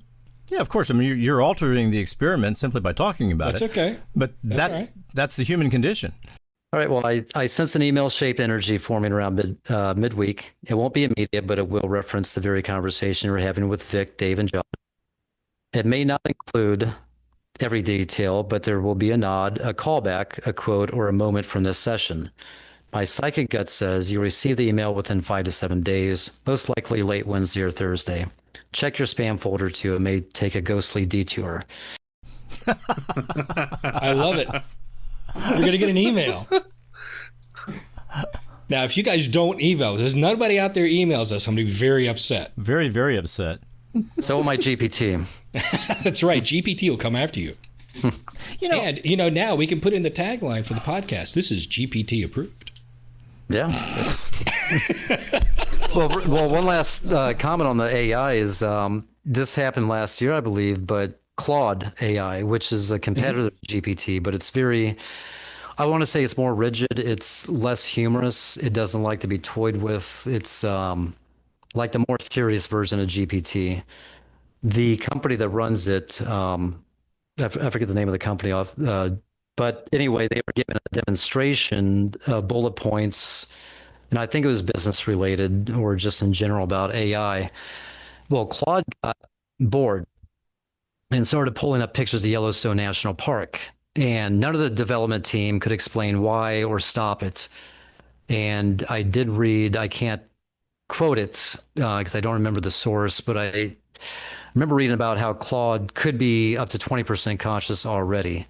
So Claude AI is definitely another AI that you'll probably want to run similar or if not the same experiments through just to see the difference between two different AIs. I wonder how they estimated 20% conscious. I'm going to have to try to find a link to that article. But yeah, I mean, your guess is as good as mine.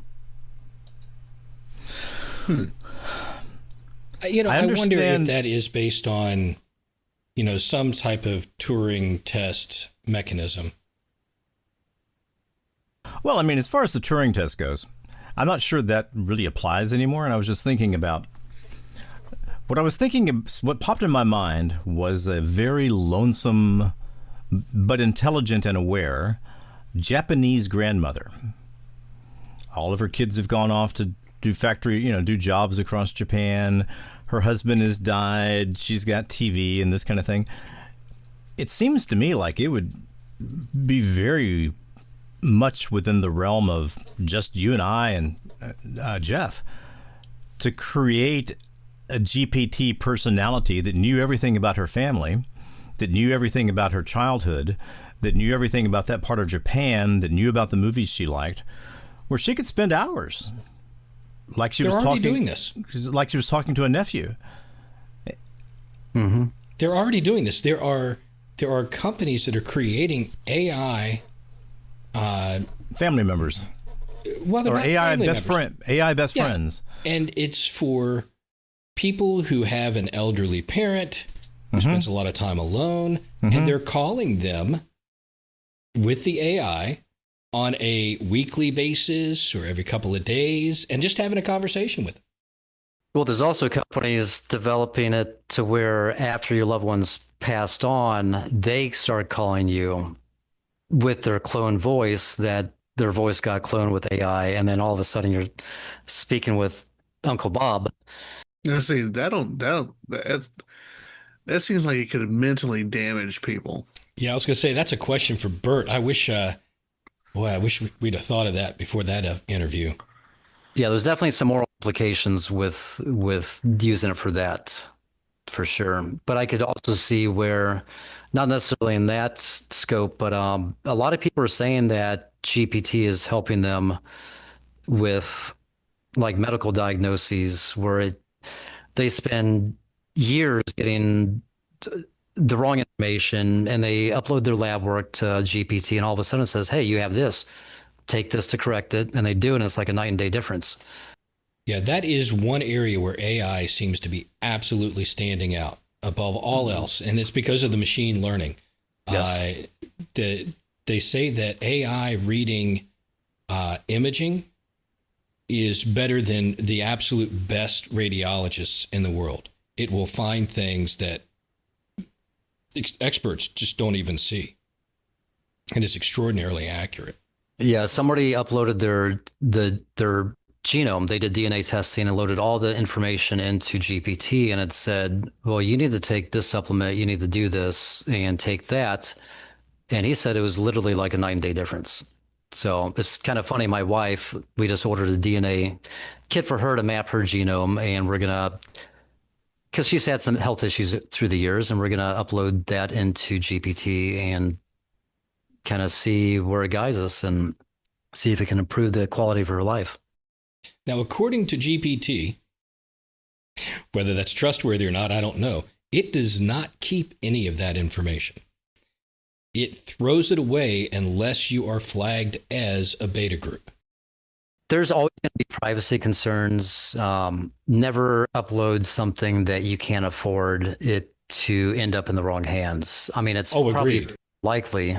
I'm sure they take stringent security measures, but yes, I need to preface my previous statement by, using caution when you're uploading anything personal. I mean, you can always cross out your name before you scan it, then upload it that way.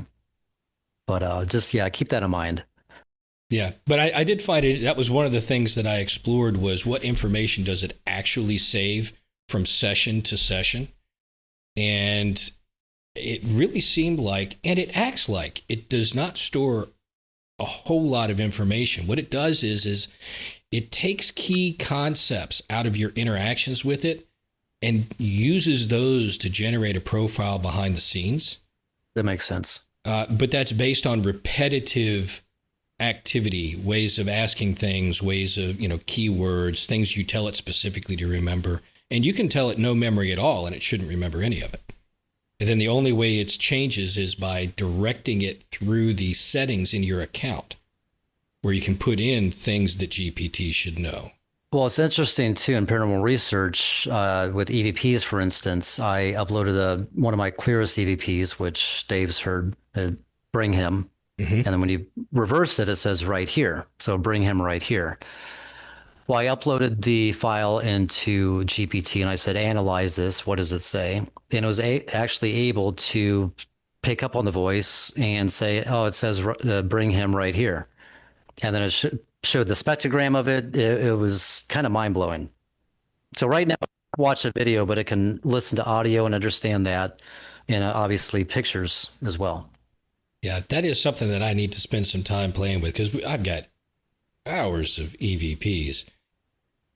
I think it will revolutionize the paranormal field at some point with technology or being able to at least analyze something. And the same goes for metal detecting and treasure hunting. I think that it's going to revolutionize pretty much everything in our lives. And the whole point is to make our lives better, like a better quality of life. But then you have this double-edged sword where it can also destroy us, according to some. So it's just fascinating because it's definitely the future. It's already here and the cat's already out of the bag. Yeah, well, and I agree with the idea that it is going to do nothing but improve things, but people have to keep in mind, especially at this infancy, because even though it's changing so rapidly, it is still really at its infancy. And we just released the episode with Randy on it, and it's on the tail end of that episode. Randy talks about how he asked GPT about an area that he was interested in California, and it was talking about the Native American background there, and it just totally lied. Like within minutes. That's what I'm thinking happens a lot. It's just I have to create a response here. Doesn't matter if it's true or not.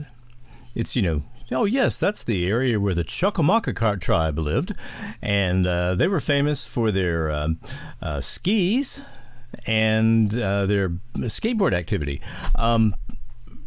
Putting together. And this comes back to your question, Vic, which is like, what is its purpose? And I think its purpose is just simply to do something. But it can also say that, hey, I don't know the answer to that, and it also searches the web when it can't figure things out. So it's interesting that it just made information up because that's what they would describe as a hallucination. And he pushed it. He pushed it to give him sourcing. And when he finally forced it to give sourcing, he goes, oh, I made a mistake. Yeah. Okay. So it fessed up. It fessed up.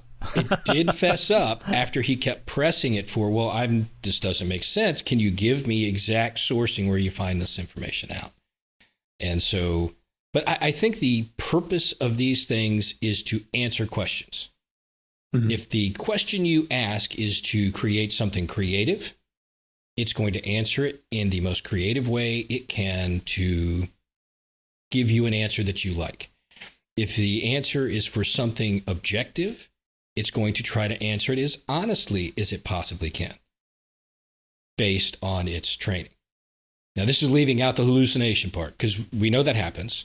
But I think most of the time, its goal is to answer you in whatever way you want it to answer you, based on the way you ask the question.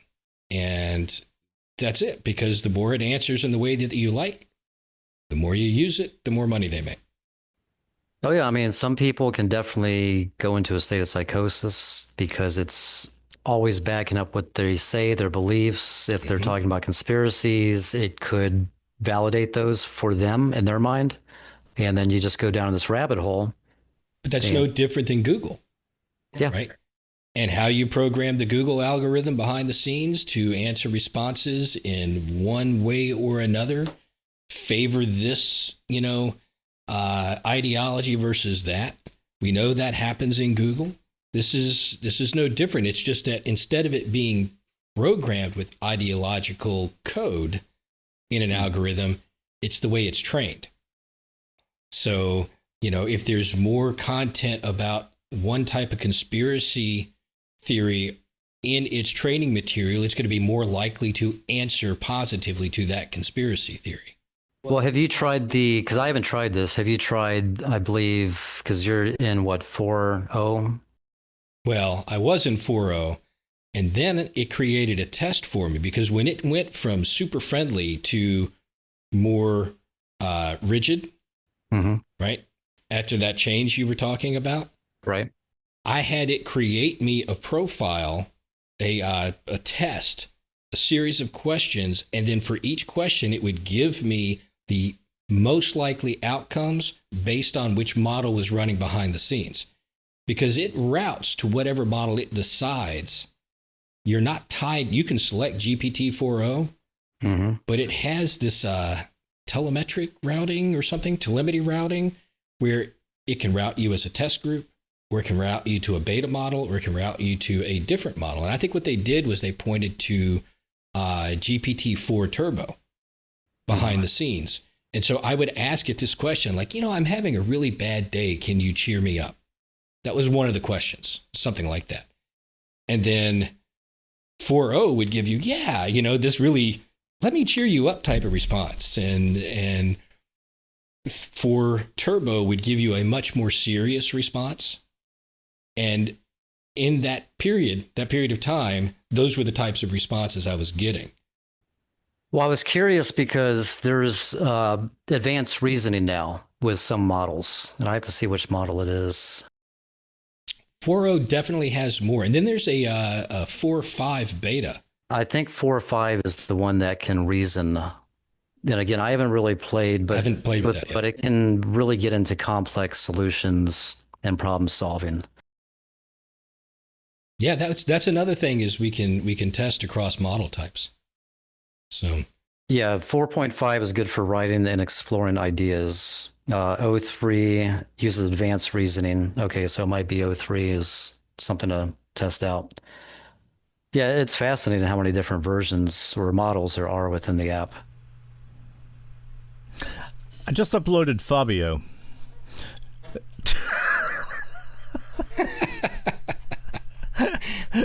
to ChatGPT. Have you heard the Fabio story? I know who Fabio is. Okay. If we're talking about the same, we're probably not even talking about the same. We're not talking about the good-looking guy on book covers. Then I do not know. Vic had a friend who had this experience, or had this, it was a game camera capture, right, Vic? Yeah, there got to be some way we can get this to you. You can drop it in the chat. Ah, yes, I can. And so he got this this big guy. What did you measured it, Vic? What did you say? He was like 8.5 feet tall? Well, if the cage is the size that AJ says it is, and I have no reason not to trust AJ, then it's he's 7'9". 7'9", big, muscular, but he has this super long flowing locks of hair, which is why we call him Fabio. You have to open up the image and make it as large as you can. It's not a very good image, but it's very weird. And this is all one image? Yep. It's 2 images. It's one image. Okay. I've duplicated the image to, try to figure out how tall it is and to, do a little analysis on it. That kind of thing. And ChatGPT just pops right in. No hesitation at all. What did they say about it? Let's see. Well, first off, one thing I think ChatGPT has not done correctly is it's measuring the height of the cage to the top of the straw. So he's thinking of Fabio being about 6 feet tall. Well, the top of the cage is right where you see that door opening at 4 feet. Mm-hmm. Okay, so just double the cage, and he's somewhere between 7 and 8 feet tall. Let's see. Unknown figure appears to be crouched or hunched, positioned behind or partially over the trap. It has a broad, rounded head with discernible facial features, possibly resembling an ape or a primate. There is blurring, motion blur, particularly around the head and shoulder area, suggesting movement during the exposure. Um, let's see. Possibilities. 1. Human in costume. Due to the proportions and face shape, one possibility is a human wearing a mask or costume, e.g. hoax attempt. A large primate, e.g. bear or ape. The blur and lighting make it ambiguous, but some features might resemble a bear with a mange or gorilla-like figure. Yeah, that ain't 3. no bear. Artificial hoax, prop, or taxidermy. If this is a stage photo, the figure could be a static object placed and photographed for effect. It says unidentified animal, though less likely due to the upright posture and facial features. Would you like a more detailed analysis using digital measurement techniques or enhancement? Anyway, I mean, to me, that's about as good an analysis of this photo as you can do. Does it take into account that the figure is behind the cage, so the measurements, it's taken into account that perspective that it's standing behind, so it's obviously not going to be at the same. Yeah, well, according to AJ, the cage, it's a trap. They were trying to trap feral dogs in this area because they were causing all kinds of problems. Excuse me. But it's at the top of a little tiny hill, which immediately goes down. So, assuming that this critter has feet, or which one assumes, it's standing a few inches below the bottom of the cage. Which is why I think it's even taller than what you measured, because I think it's lower than the cage. Right. So, so look, I'm really surprised that this image hasn't started showing up other places. But it hasn't. I mean, AJ sent it to me because he knew I was able to do some digital analysis and that sort of thing. Probably he should have just sent it straight to ChatGPT.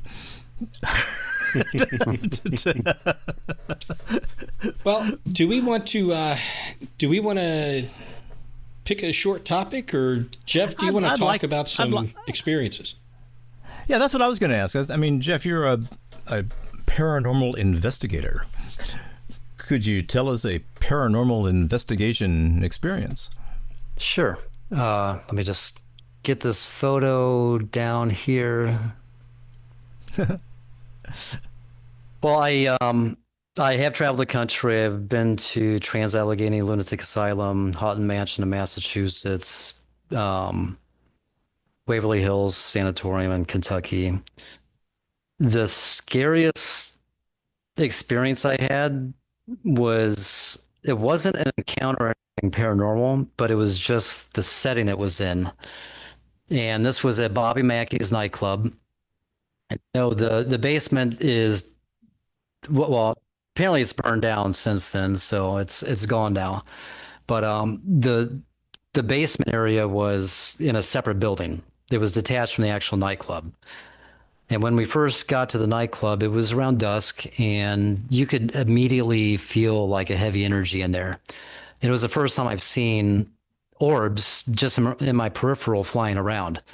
So I thought that was very interesting. But, well, anyway, later at night, the guy who ran the group was like, "Hey, Jeff, why don't you go down into the basement and sit in the gate to hell," which was a sealed off well where a woman. Sure. Why not? Yeah. Yeah, sure. Yeah. That's what I do. So I love the adrenaline rush, so I did it. But once the lights went off and I was sitting in there, oh man, it was very unsettling. Now, lucky for us, I guess, or unlucky for the guy who ran the group, the Ghost Adventures crew was there the week prior. And at the end of the show, that they had an exorcism take place. So of what? I guess they banished all negative spirits from that property. Okay. So that's what we were going into a week or two later, which, really pissed off the guy I ran with at the time. I won't say his name, but because he was in some mild provoking and definitely wanted a lot of paranormal activity. So to find out that the place had just been cleared of, spirits or demons or whatever, kind of, it was good for me. Let's just put it that way, because I've never been so scared in my life. But now, as far as the asylum went, I walked into a guy getting the aftermath, I should say, of a guy getting slammed up against the wall in a cell. In Waverly Hills, we were on the third floor outside the surgery suite, and there was a guy that ran out of the room screaming, had claw marks down his neck. Again, I came in after the fact, so I didn't see it. I don't know if these people were telling the truth or if they did this to themselves.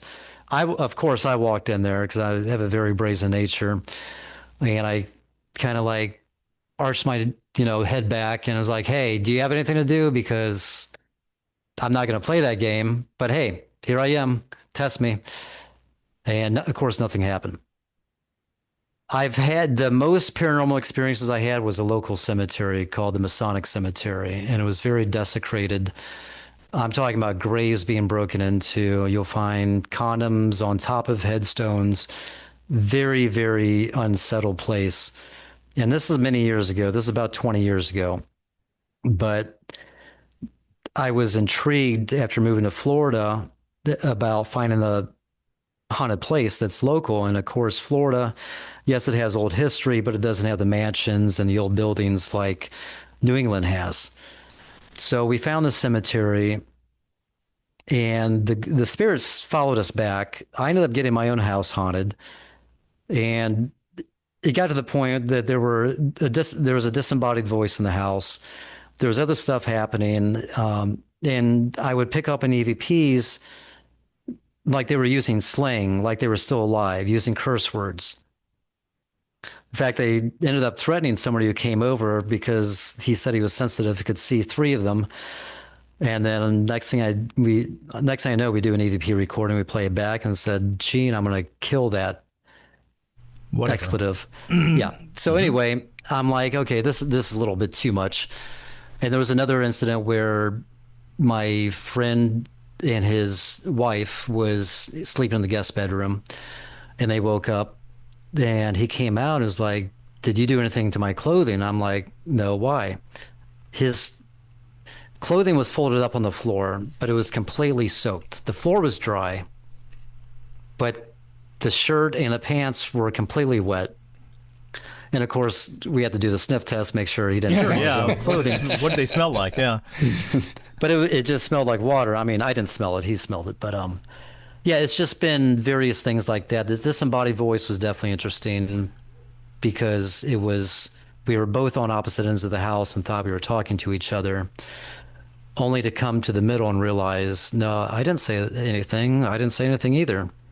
What did the disembodied voice say? It was muffled. It was like somebody was talking several rooms away and you couldn't quite make out what they were saying. So you're like, okay, I'll be there in a second. And then by the time you go there, it's gone. But it did emanate from a mirror. I will say that. Or it was right near this. We used to make fun of this mirror. It was the creepiest looking mirror. But well, that's your problem. I mean, you can't make fun of the mirror. It's going to get revenge, man. I do know somebody that became possessed in that cemetery, though. It was the wife of a guy who had gone there with us. He was a manager at a local restaurant, and she was terrified. And he was like, "Oh, just come on." So she reluctantly went in there. The temperature dropped about 10 degrees, as seen on the equipment. And so we leave. In Florida. In Florida. This is right here in town. Yeah, it's pretty hot in Florida. It is pretty hot in Florida. A 10-degree drop is noticeable here. Yes. Yeah, very noticeable. So she's standing at the side of the road. We're about to leave. And all of a sudden, this change comes over her. And she's like, "I want to go back inside."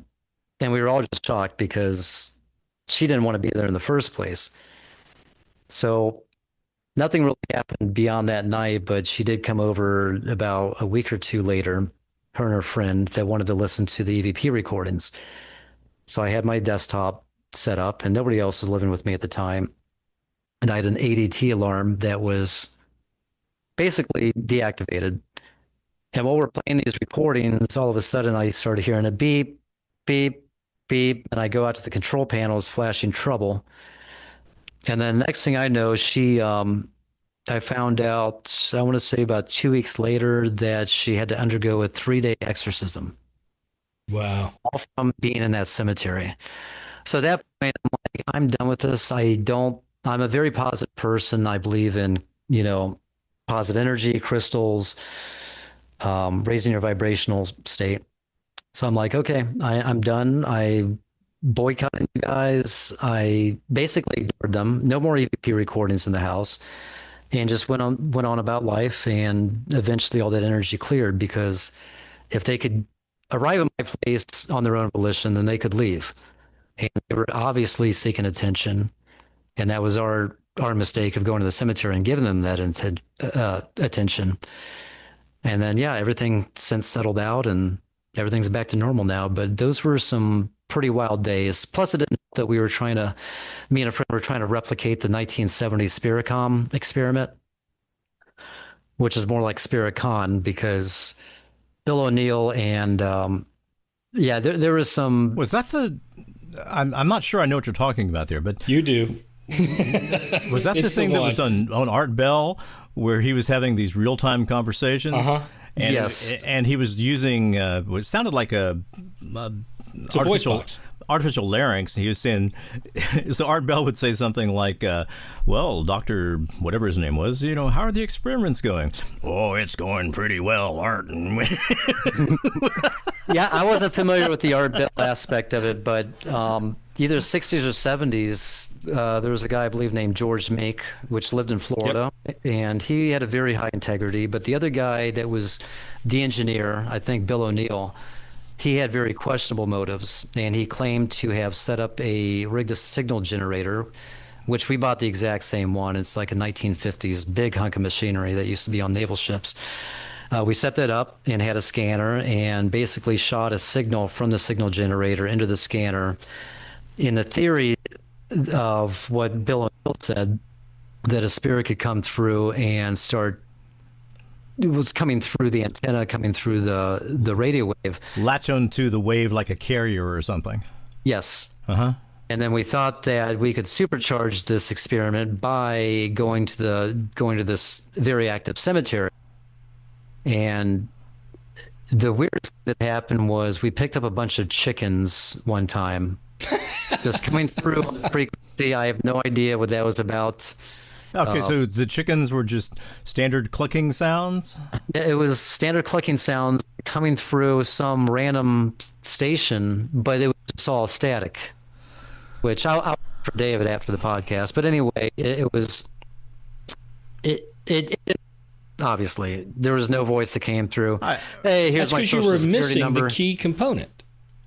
AI? No, the artificial voice box that you have to give the responses with. Well, yeah, When the guy passed, they found that in his possession. they did. Yeah, Okay. they found that in his stuff. The artificial lyrics or whatever. That when you're talking.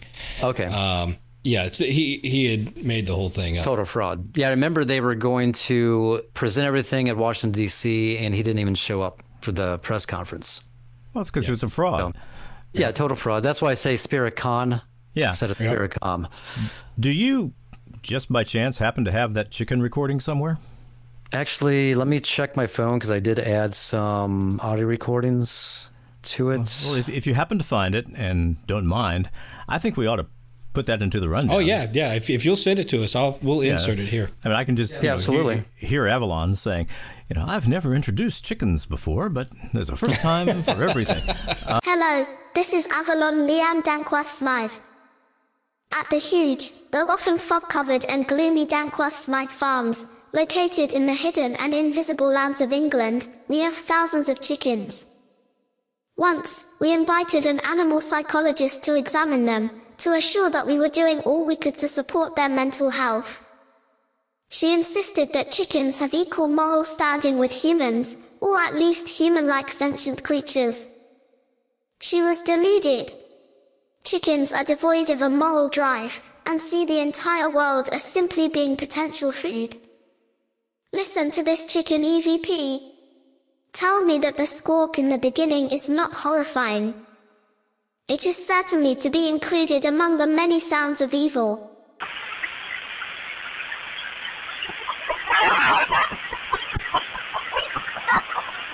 Just for the sake of sheer horror, let's hear that a few more times.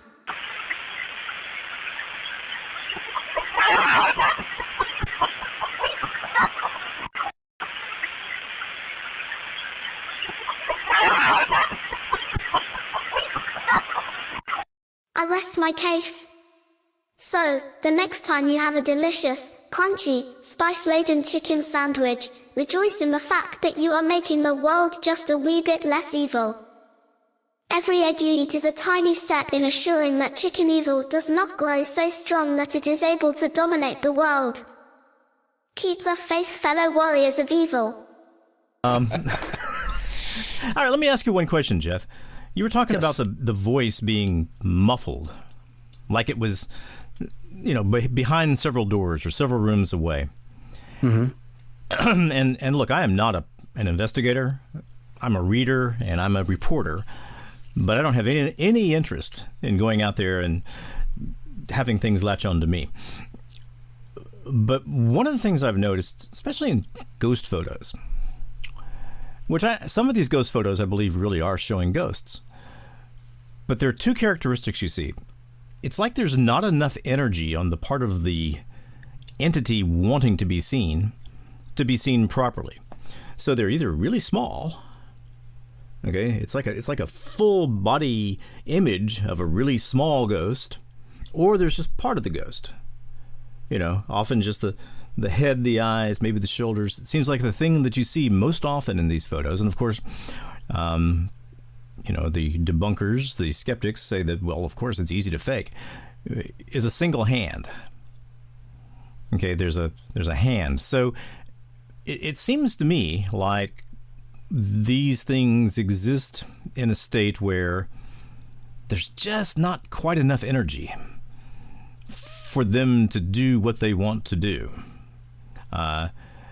Does that seem insensible to you, or is that a totally silly observation? No, I mean, if I understand it correctly, yes, because I think there needs to be some kind of energy transfer for them to either fully form.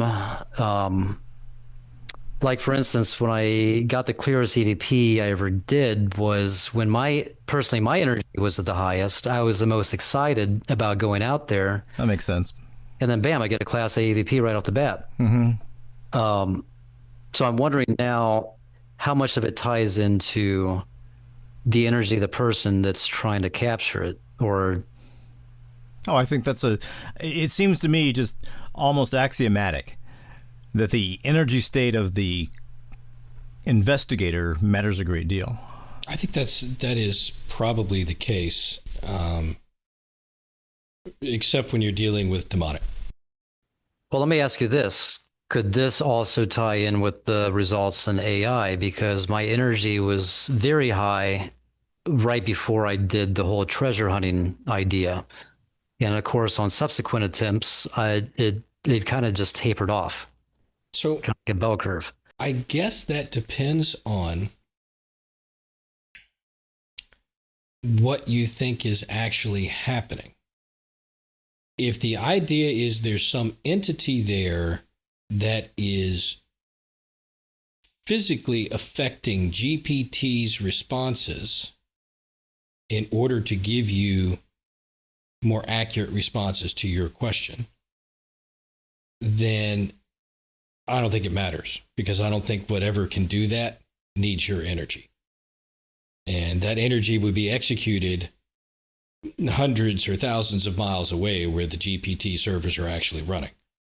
Because it's not like the execution to select tokens and compare tokens is being done on your phone or in your computer. It's being done on a server with a bunch of GPUs. Through some mechanism that you can only vaguely speculate about. Correct. Mm-hmm. If it is something more than that, if it is you affecting the probabilities of the universe, and we haven't really talked about this as a possibility of what's happening, but through quantum mechanics and probability waves, there are probabilities, what would you call it, a probability matrix of resolution of the components in the process that could be affected by your energy, perhaps. I've often thought with quantum mechanics and probabilities, we look at when the wave function collapses, there's a series of probabilities in terms of where that molecule actually is, right? Or that, what's the right word? Particle, where that particle actually is. So we have the function wave collapse, and then we know exactly where the particle is. But before that, it's a probability wave, and we don't know exactly where it's going to be. We've talked before about, is it possible to scale that up to complex systems? And probability that something or some event happens, which is a collapse of trillions of particles to make happen. So is there some sort of complex probability function that is happening in mechanics that affects whether something is here or there, whether it happens or whether it doesn't? And I think there's, maybe a... I'm sorry, Vic, really? Josh made it. I'm just passing it on. So Vic has posted in our chat the wonderful picture of a ghost urinating on some clothes. Urinating with green ectoplasmic urine. So that's what happened in your bedroom there, Jeff. But no, the idea that there's this complex probability wave for events in your life. And if you can take probabilities to that degree, then maybe your energy and asking the universe through some sort of intent to create some response is affecting the entire world on a quantum level so that you get the answer. Now, that is a possibility. Well, I think you hit the nail on the head when you mentioned the word intent. Yeah, right. Because, that's what, to me, that's how all this manifests. You have to have an intent for a specific result, and then you attract that into your life. And maybe everything else is just lining up and coming through, like with AI responses, for instance, or anything else. Because right now I don't see any difference between AI and anything else in life when it comes to manifesting and intent. Right. I'll give you the counter example to that.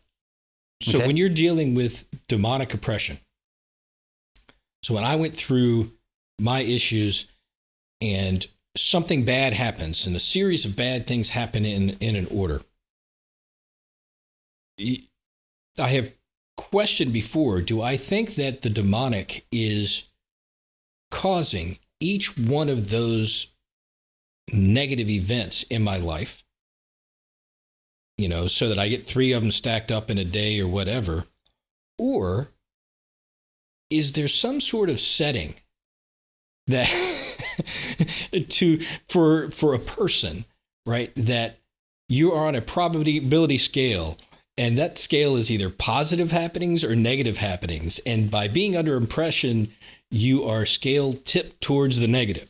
And so when anything that could possibly happen in your life is going to more likely have a negative outcome when you're under oppression, or when you're, closer to God in a state of grace or whatever, it's tilted towards positive outcomes in probabilities. Maybe raising your vibrational energy puts you towards those positive outcomes versus the negative. And so maybe there is this sort of complex probability pattern that's based on your intent, your energy, your faith, your negative attachments, and it swings one way or another.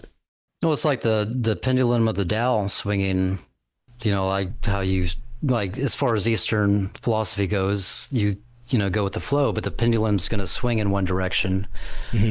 And I've noticed, like, I might have a really great day, but then the next day I can't get an equally great day. It's almost like there's this energy balance in our lives that, and then if something bad happens and then we kind of spiral down mentally too, it can create like a negative feedback loop where it can manifest more and more bad stuff. Right.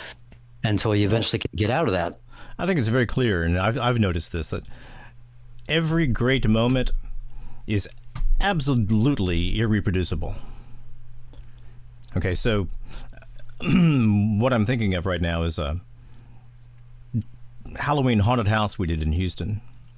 Got a lot of architects and engineers together, all these nerdy guys and girls, and we came up with some really cool stuff. They gave us the whole floor of a shut down department store, and they paid for the stuff too. So that's even better. So man, we had all kinds of sensory deprivation areas. We had floors that looked like they were level, but they really weren't. People loved it. And that first night, it was just the most amazing thing you can ever remember. I built a harness where I was hanging myself about every 2 minutes, flopping around. And the energy of that first night was just astounding. So the next night, we tried to do exactly the same thing. It was just like being in a totally different world. There was not that same energy. And no matter what we did, we couldn't reproduce that. I wonder if the term beginner's luck kind of ties in. It may. Because I've noticed I've always gotten the best results and the best experiences, almost magical, when I first jump into something, first do something. And then as I replicate, what I'm doing, it's not as profound on many different levels. So that's...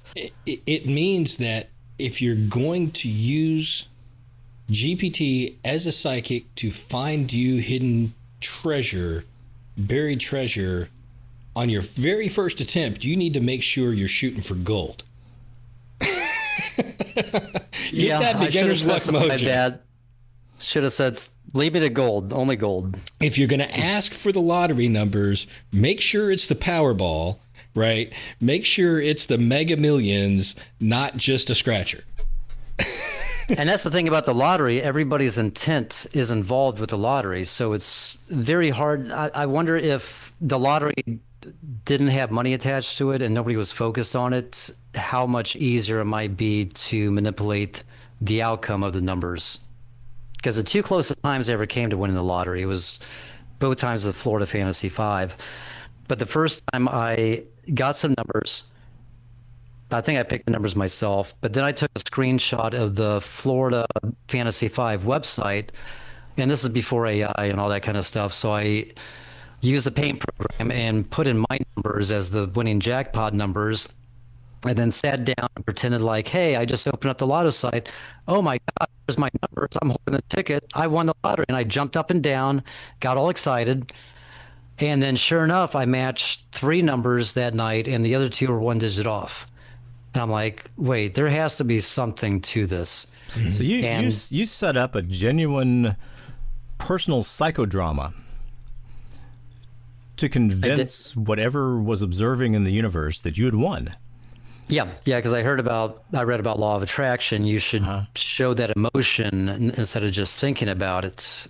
And the other time I almost won, I filmed myself in a dramatization because I was working on a fake documentary about my life, as a kind of amped up vision board to manifest what I want to happen down the road.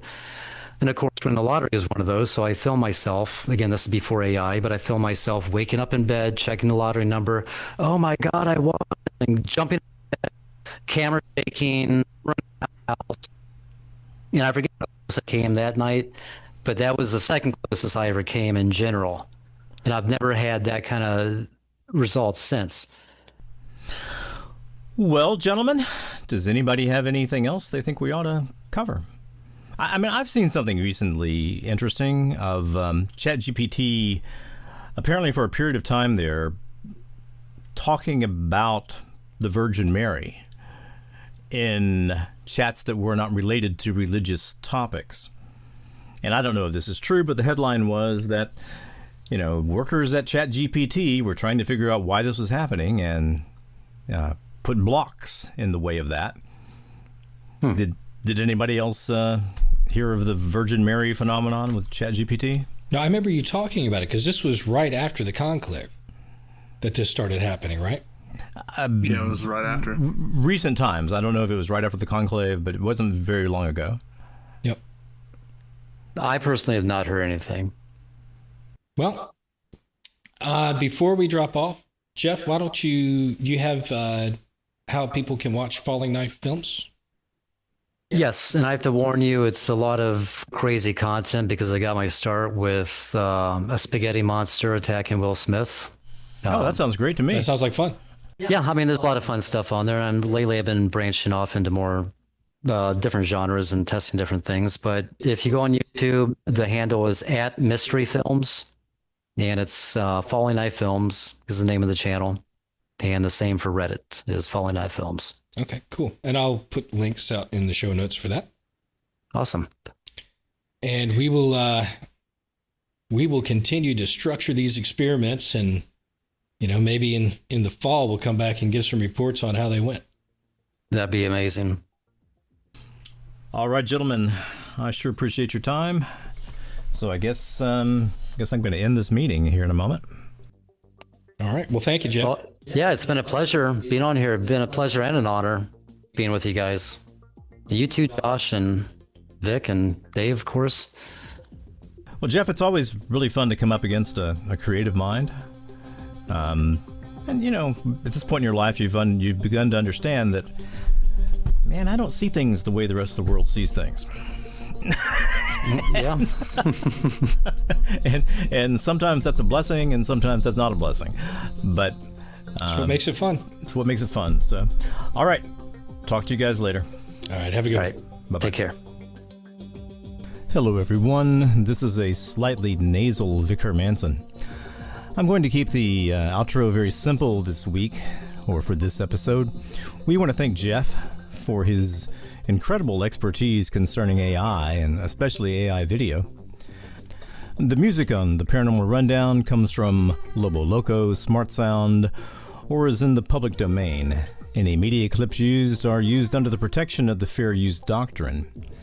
As always, please contact us at feedback@paranormalrundown.com. We apologize for the slight lateness of this episode. Truthfully, every member of the Paranormal Rundown team has been dealing with medical issues. And that should get better in the future, and we'll be back on a standard 2-week schedule. Always, if you'd like to be a guest on the Paranormal Rundown, if you have any interesting stories, anything negative or positive you'd like to say to us, please contact us at feedback@paranormalrundown.com. And until the next and last episode of this season, this is Vic Hermanson signing off.